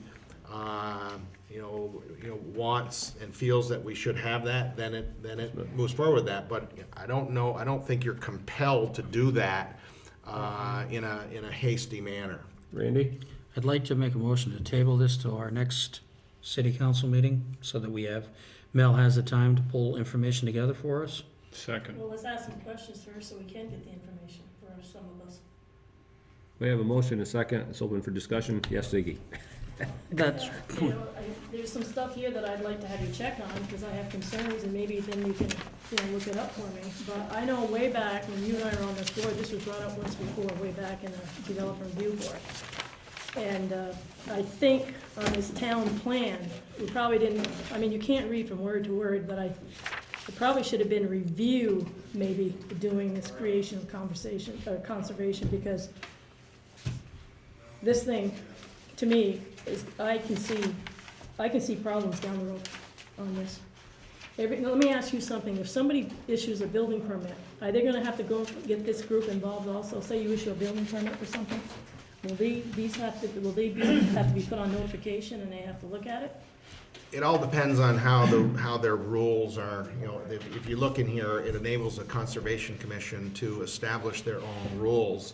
And so conceivably, that commission could have a set of rules that, compels them as a normal course of their duties to review any pending zoning applications and submit a memorandum to the Development Review Board at the time of their review. So it could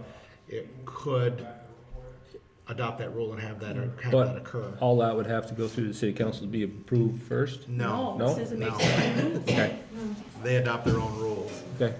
That just says they're creating a memorandum, not necessarily that the DRB has to do what they say. I know, but still, you've got another, this isn't even a committee, this is a commission that you're gonna have to deal with. We have so many things going on in this town now, and I think the Development Review Board and the Planning Commission is doing an excellent work, but now Vergennes is approximately a little over 1 square mile. Most of our land has already been, the historical's already been redone.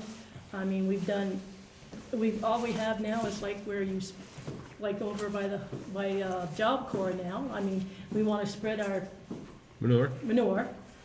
They could be involved in that, and if they're doing their job, they could say, we don't think that should be done.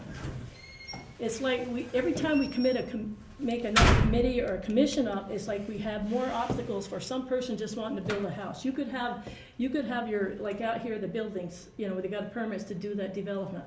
All of a sudden, somebody else, they put 3 or 4 houses up, and then all of a sudden, this 5th permit, somebody say, well, because of Otter Creek being there, because of this, we probably shouldn't let that go anymore, because we feel, even though they got approved for 16 building lots, after 7 or 8, they could stop it. They possibly could do something like that. I just feel that it's just opening a can of worms if we even go this direction. Chris?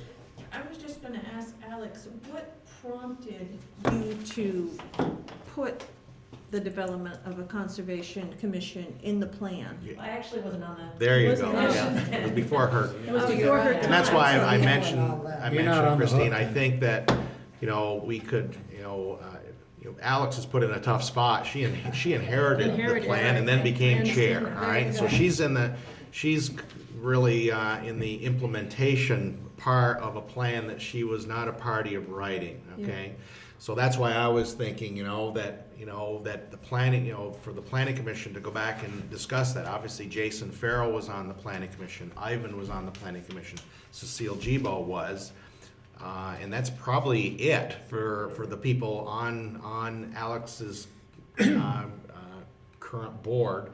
And so we may have to reach back to a Mark Hatler, a Neil Curtis to try to regain the history as to what was, because I can tell you when you go through and do a little word search in the plan, there's not a lot there to tell you really what, when you look at it, it said to, as an advisory role to the planning commission, but when you go to the statute and look at how broad the duties and responsibilities are, you think, I wonder, is this a direction that we feel we need to head? So I can shed some light on it relative to where the discussion started was many years ago when the initial application to develop the Bourgeois property This is all came about came then. forward. That was when the initial discussion relative to a conservation committee occurred. Randy? My next question is is there any way that we can stop this from happening? And Yeah, you control the warning, you don't have to, I mean, the plan says what it says, but the city council adopts the warning.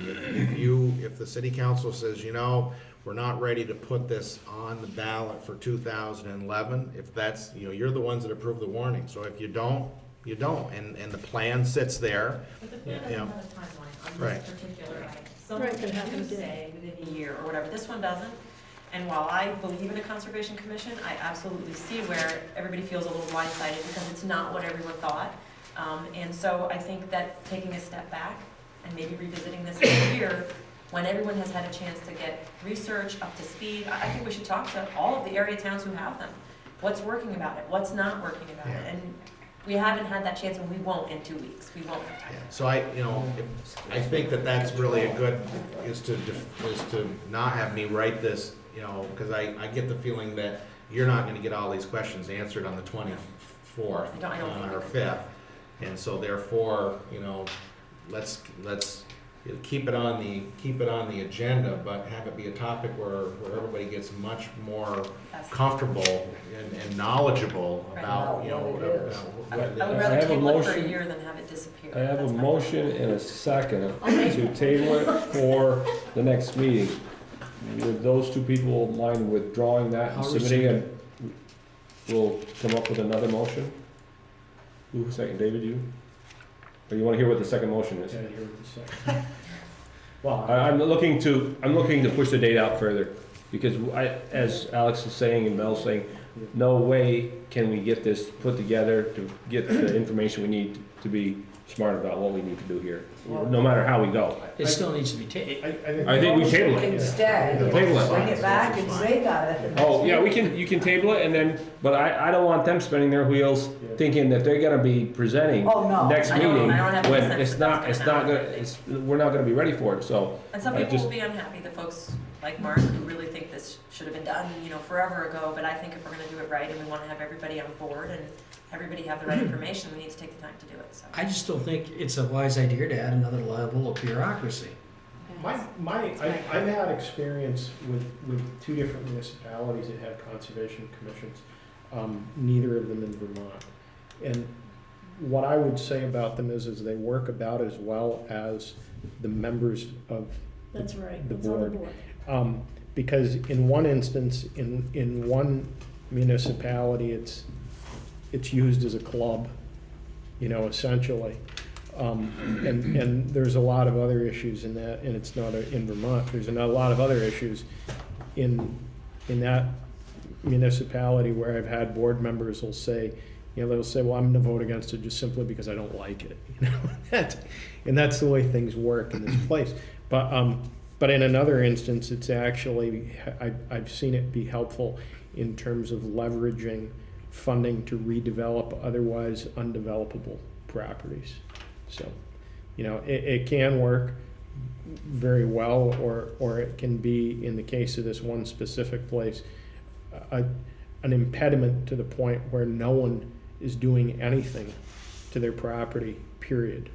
The buildings that are there are older, historic properties, and they sit there because nobody wants to go forward. But that's not saying that it can't work, but, it's just my 2 cents and my experience with it. Where you wanna go? Can I just interject one thing for Randy and Ziggy? I want to let you know that I hear what you're saying.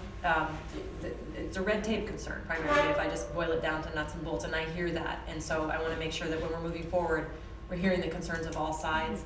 I don't know enough about this to answer your questions directly about how much red tape would be involved in this, or what really the power is in the commission. I think that's what we need to do, is figure out what does the law say that they have the power to do. My sense is that ultimately, city council has the ultimate authority regarding these types of things. Well, it says, where was it, that they could make their own rules and Right. that's. They can make their own rules, but they can't decide to yank someone's permit that's already been granted. Because you were making the suggestion that if somebody's already got, 7 or 8 houses, they might be able to raise objections after the fact, but they're not charged with, they're not gonna be able to take away power from this governing Well, body. if they're in conservation and they feel that they can show that there could be a problem to the land or down the road, I mean, I've been around long enough, I've seen some of this happen. They probably could do it if the way they write their powers.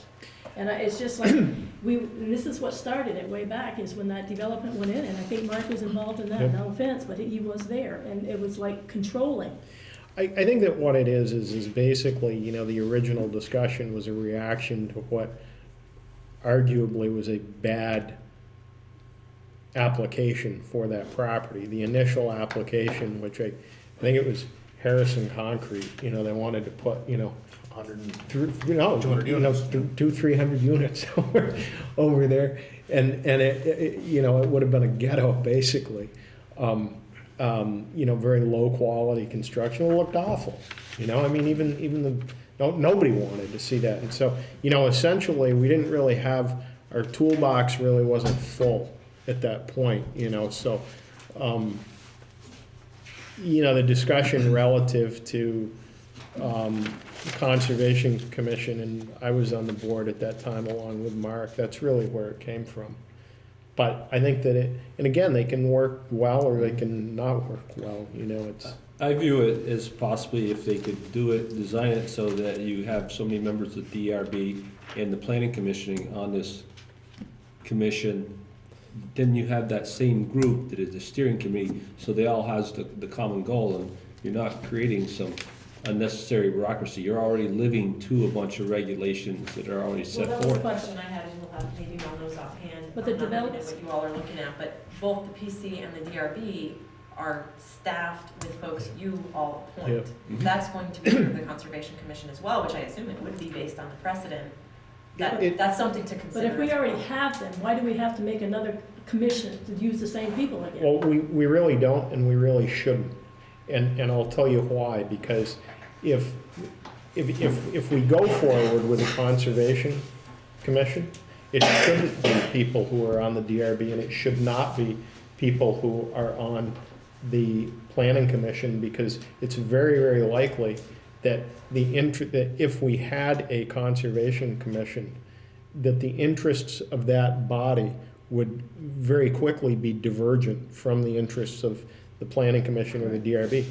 I've seen it, I've seen where the Conservation Commission, in one instance, that I'm thinking of specifically, they're by statute in this state a party to any application and provide testimony just like any other entity. So you really couldn't have maybe you could, but it wouldn't make any sense to have a DRB member be on the Conservation Commission and provide testimony as a member of that body and then recuse themselves of the They could application. potentially be an ex officio, so that there's at least more of a link between the groups and communication is happening and everybody's on the same page. I mean, at least there could be that. Also, again, to pull out the handy plan, but if you have a copy and you want to look at what the policies actually are, yes, there's create this commission, and some that are what you're talking about with the red tape, but some of the policies in here are not that. There are things like, think of what the Vergennes Partnership is doing, but with land. It's working with land trusts and other nonprofits to encourage voluntary protection of habitats. It's more that community service, There's still that another type of sorry. thing. Okay, well, it sounds like you've made up your mind, and I just feel discouraged that without all the information, you've made up your mind. I find that discouraging, and I'm hoping that everybody could try to keep an open mind until we have all the information. That's all I Now, let me ask you this, expenses, it's like, receive money, grants, or private gifts from any source for the purpose of this chapter. Grant or gifts received by trustees of public funds should be carried in a conservation fund from year to year to be expended for only the purpose of this chapter. Receive gifts of land or other property for the purpose of this chapter by consent of the legislative body, or, now, who is the legislative body? Is that them or is that us? It's us. Or by the affirmative vote of the municipality. And then it's saying, receive operating expenses included clerical help, does that mean that this Joni would get involved?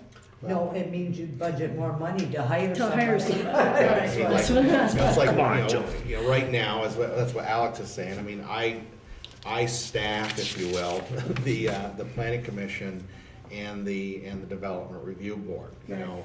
When you look at this, you know, it does need to be staffed, you know, this is a group, you know, no different, you know, Keep from a process minutes. standpoint, you know, keep minutes, write agendas, you know, I like you know, with so the you need to clerk. have a clerk and whatever, you know, there's some cost here, and that's why I'm saying, you know, I wanna make sure that everybody knows, you know, and Sounds like again, it I know. has its own finances too. It says, But where they get. make a brief annual report to the municipality of its finances and transactions for the year just passed and its plans and prospects for the ensuing year. I mean, So I can people say are some towns giving have it, a, donating money. yeah, some towns have a donating land. conservation commission that gets Right, involved with right. acquiring development rights and, you know, I mean, you know, Well, that's they what I'm take a saying, very we're a different. little over 1 square mile, I mean, how much further can we go on this? We're not, I mean, and that's, you know, that's part of the discussion. I mean, basically, it's not just limited to open land.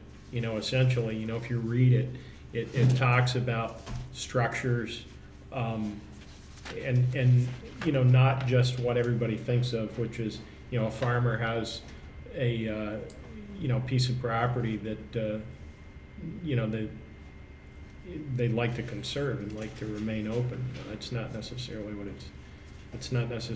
it's limited to. What I'll, you know, obviously, you know, Joan is gonna prepare the warning. I mean, I'm happy to prepare an article that's not in that warning. It's just gonna be a separate article. And if the city council votes to include the article, that's your vote. If you vote to not include the article and investigate this, you know, further over the next year, that's fine. I mean, you're really, it's, you know, for me to write an article, it's, you know, it's more than 30 seconds of my time, but it's not 2 hours of my time. So at least you'll have that ready, it's been contemplated. And, you know, depending on the agenda, I mean, you know, I really, this is not life and death, you know, that this, some decision Yeah, I don't has to be think made that on one January should fall. 25th. It does have to be made within 5 years.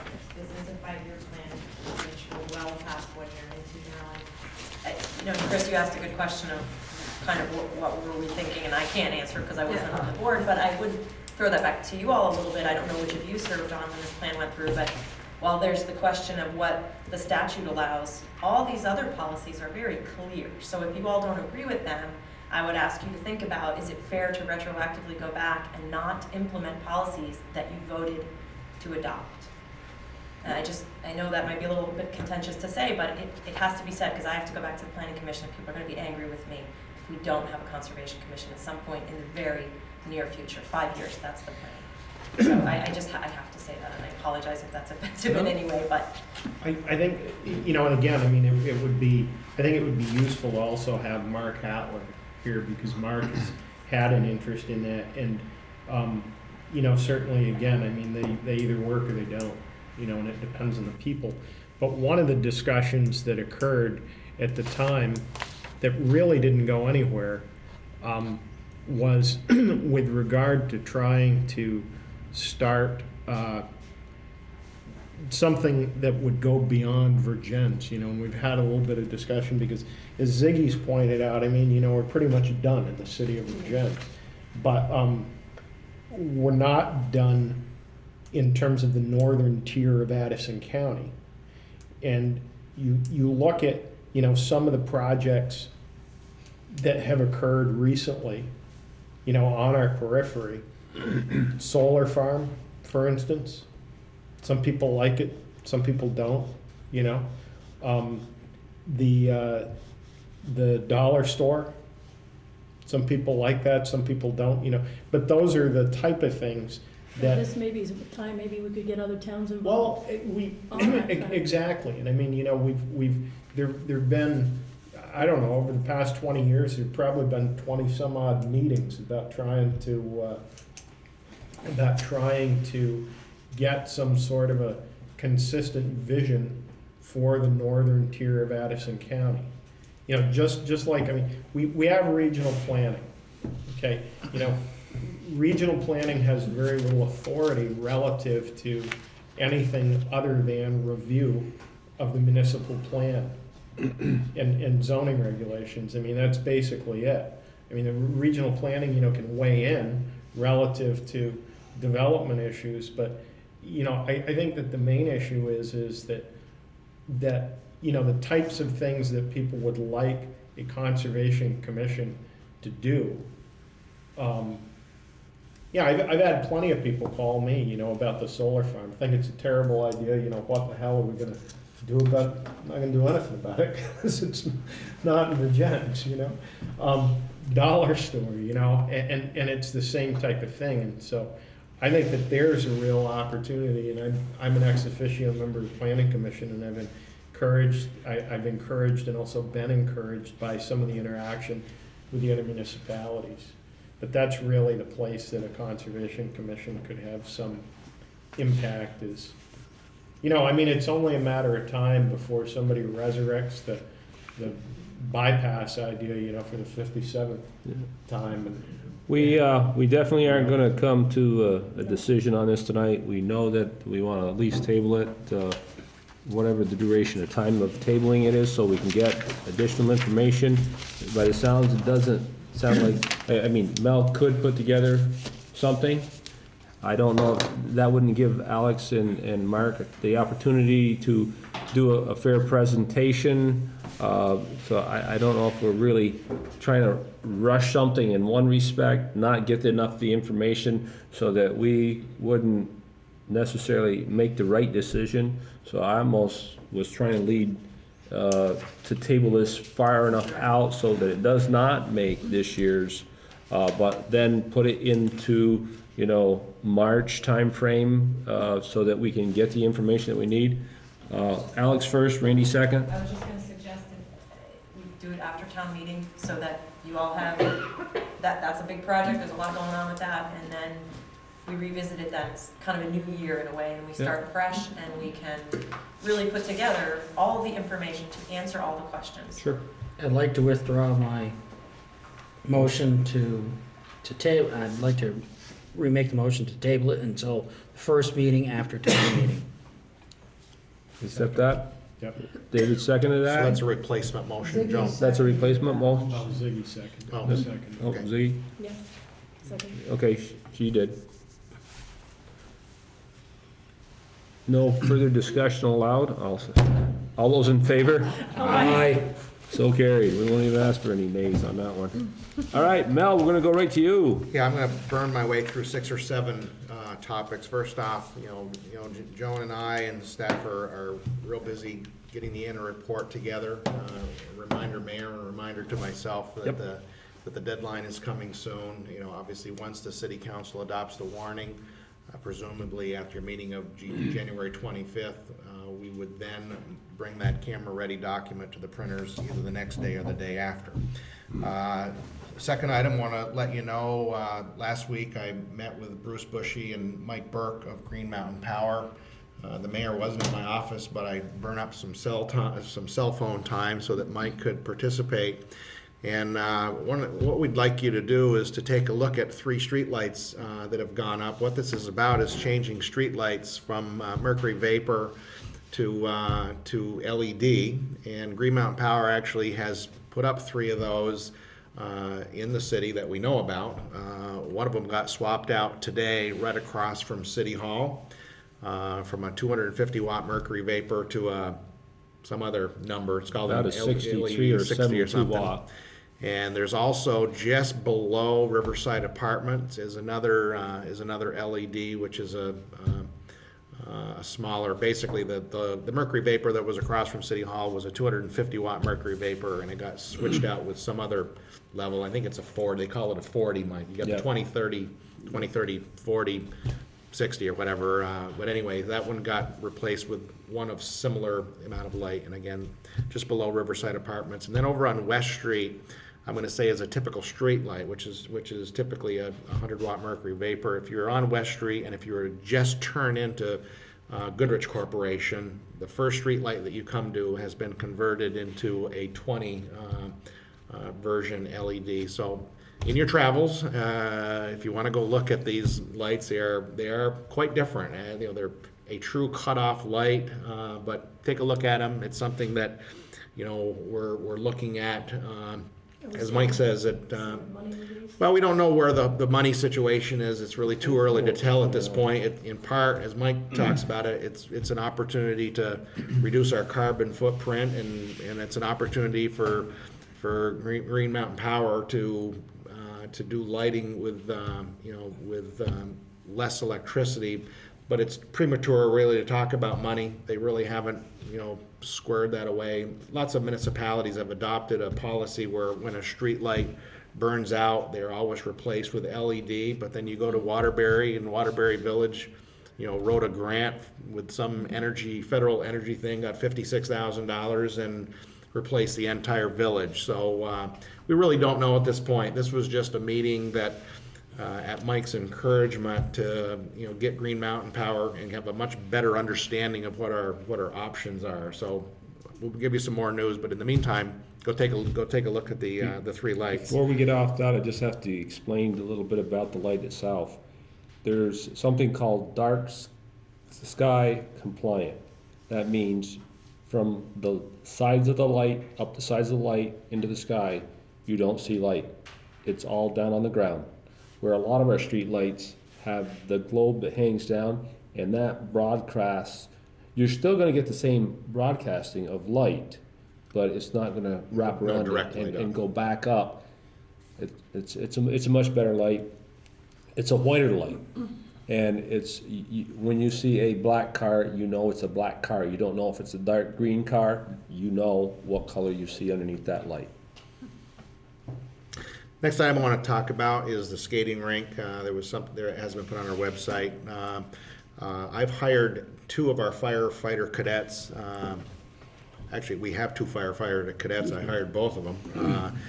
Devin Roberts and Robert Burbo have been hired to be the attendants at the skating rink. I couldn't believe this. On Saturday, Robert Burbo shoveled the entire rink. So there's a kid with some energy. Anyway, the rink is open from 3 to 5 on school days, and then on the weekends it is staffed from noon until 4. And I have been asking both of them to try to record attendance there. I'm a big data guy. I like to know, we're spending X amount of dollars for attendance. I like to know how many people are using the rink. So.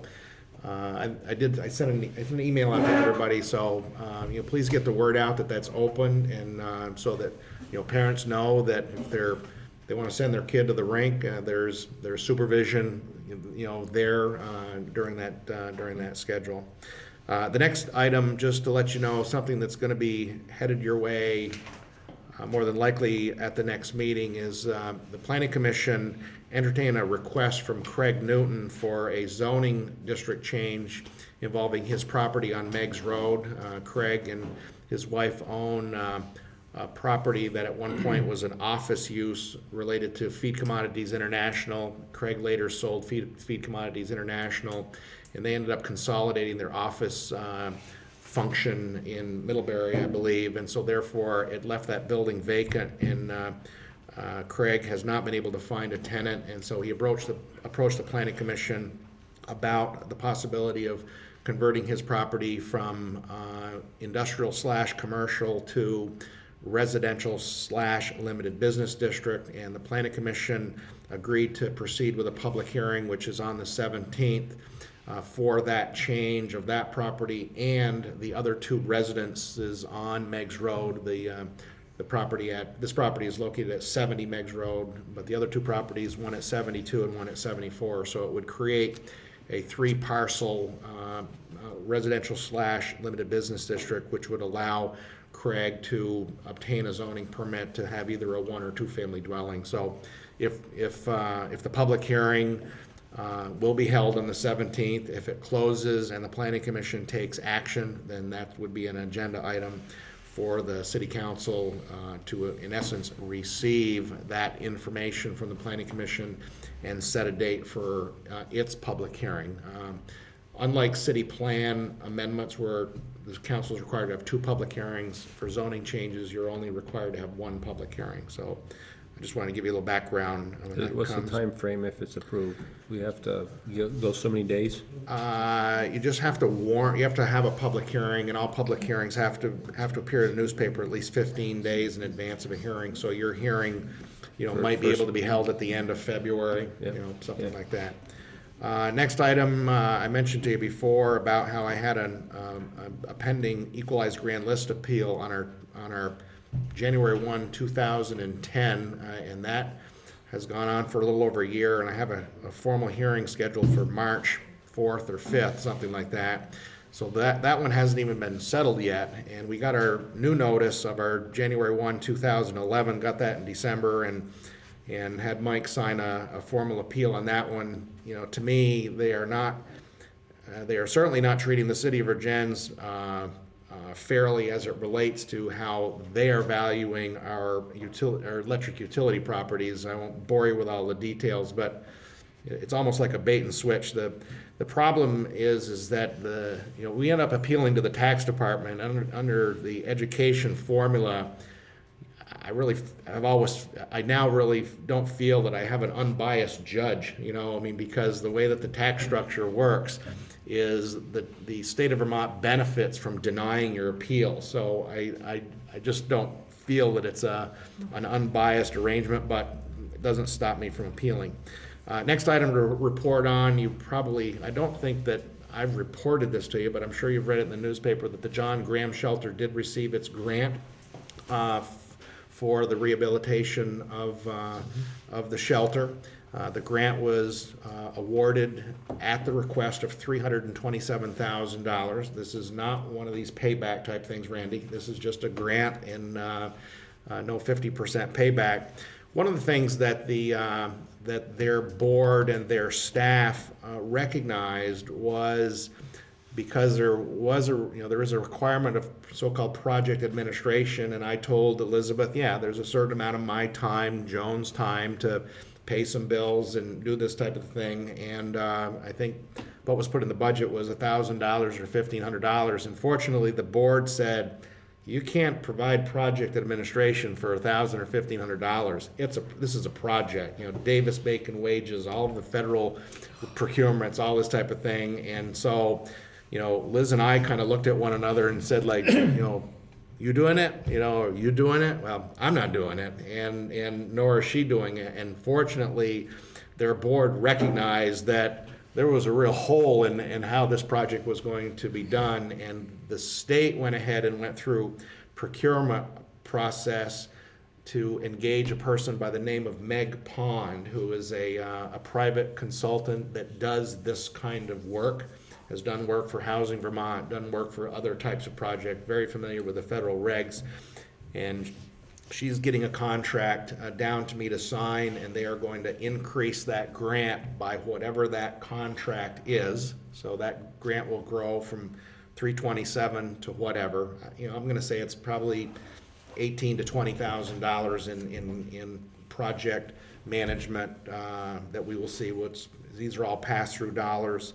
The other thing is because this project is, in essence, federally funded, the resident manager who's going to be leaving I think you heard Elizabeth talk about that, how the resident manager is going to be leaving the shelter. And because this project uses federal money, the URL, the Universal Relocation such and such, is triggered.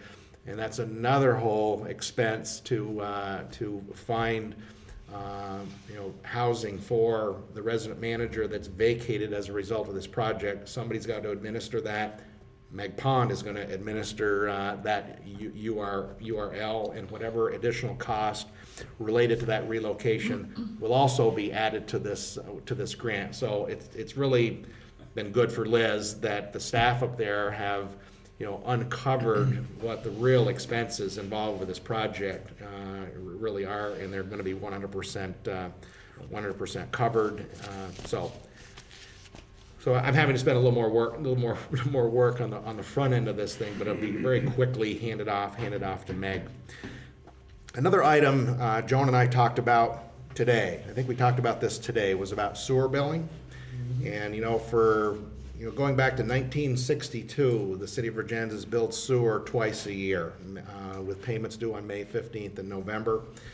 And when I'm driving down the road, the left side of my brain is always thinking about something, and it isn't totally driven by the new rates for water district, but I do get really sympathetic to folks out there having to pay these bills, and the delinquencies have continued to rise on sewer, and I've kind of felt that maybe part of the reason is that when you get that $175 bill, and if you don't have $175, you don't pay the bill. If it was 80, you might pay 80, but you don't pay 175.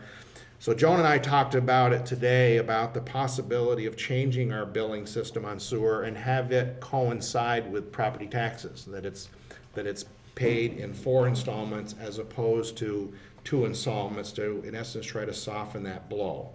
So, I'm not ready to submit a formal proposal to you, but I just want to let you know that it's something that we're thinking about. And if we want to come back with it, we would come back to you with what we think a 2-month rate would be in May, and then what would end up happening is when it might actually allow us to do this in a more efficient manner. Like we send out 1 sewer bill for the year. It's payable in 4 installments, just like your taxes are. But would you have them come same time as taxes, or would you? Same time. You wouldn't rotate it off otherwise? Yeah. Because no. Economically, it would be feasible to have it due in June or September, the next month, or not the same time. Not the same month as Taxes are. because I see it just adding. We're trying to save money in postage. I understand that. Time in our office. But you could still send a Right. bill out with the taxes. Every single You could one. still send, if you're gonna send one bill out and say it's due, just put the date. It's September 15th versus August 15th, but send them. Well, the other thing that, I thought about. Increases Joan's work. That Joan hasn't talked about, and we'll go into this. Joan and I need to spend a little more time, because one of the things is that there's 2 sides of this thing. One is we want to make it easier for the public, but also we want to make it easier for us and make it be efficient, all right? And one of the things I thought of, Joan, later in the day was the fact that you have a wand to enter in people's tax bill, but you don't have a And I barcode can't. on your sewer, and you I used to on my can't. sewer, but now when I went to Windows, I Right. can't.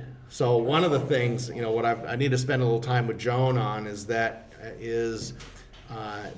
it may be beneficial for us to separate them, because now when people pay both with the same check, you can only use the wand for half of the bill. You can't use it on the wand on the other. But anyway, I just want to let you know we're looking at this, and we're not ready to come up with a specific proposal to you, because it's all of 6 hours old here.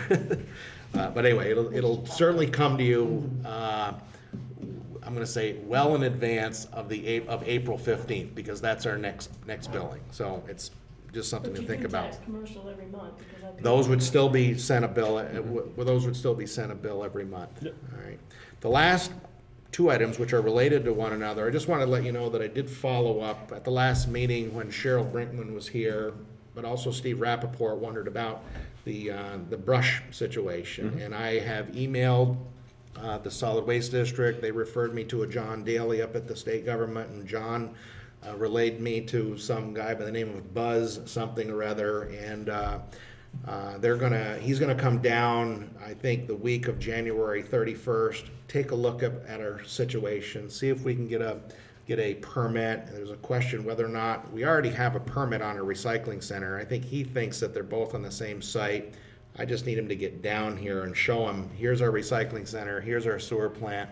There actually may be some constraints because of our proximity to the river. We may not be able to have a yard waste permit, if you will, on something that close to the river, but I need to learn that. But I just want to let you know that I heard Steve loud and clear, and he's not the only one that we've ever heard this from. Our phone rings off the hook when people actually, they load up their truck with brush and they call us up and say, can we bring our stuff down? And it's not, they don't particularly appreciate it after they've loaded it all up and say, wow, you gotta bring it to Middlebury. And so that's not so we wanna see if we can't solve that one. So that's in the works. Obviously, my goal is to try to crack this nut, by spring, so that when people are doing their spring cleanup, they have a home for their yard waste.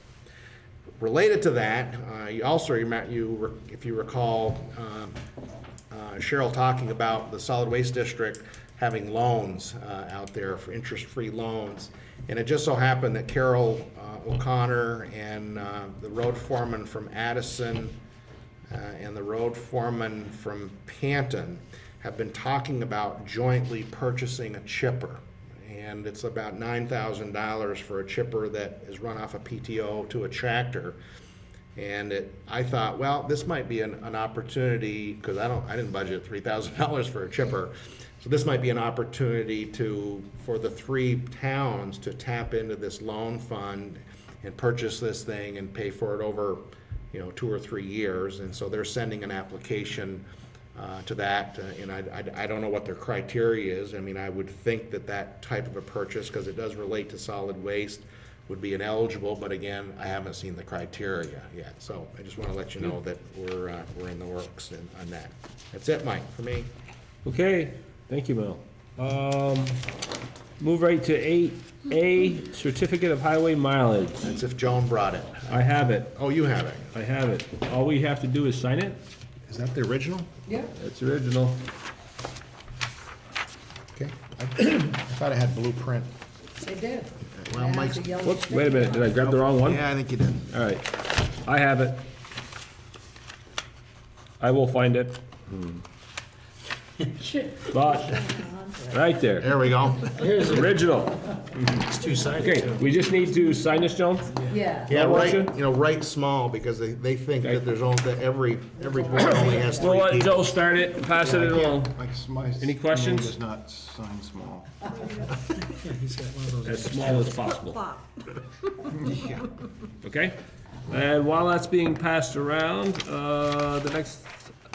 we're gonna just table the reestablished Energy Committee. We need to talk about that a little bit. I think ours is getting a little bit dormant, and we need to do something. So, put that on next week's agenda, because we're running over. But just to let you know, next meeting is 1/25 at 6 PM here. 6 p.m. Yes. 6 We're having PM, a police because department. the police department will be here, they'll be sworn in, and there'll be some awards handed out. Okay. Okay, there'll be a reminder coming out. My pen's dying. Got it. Enough. And,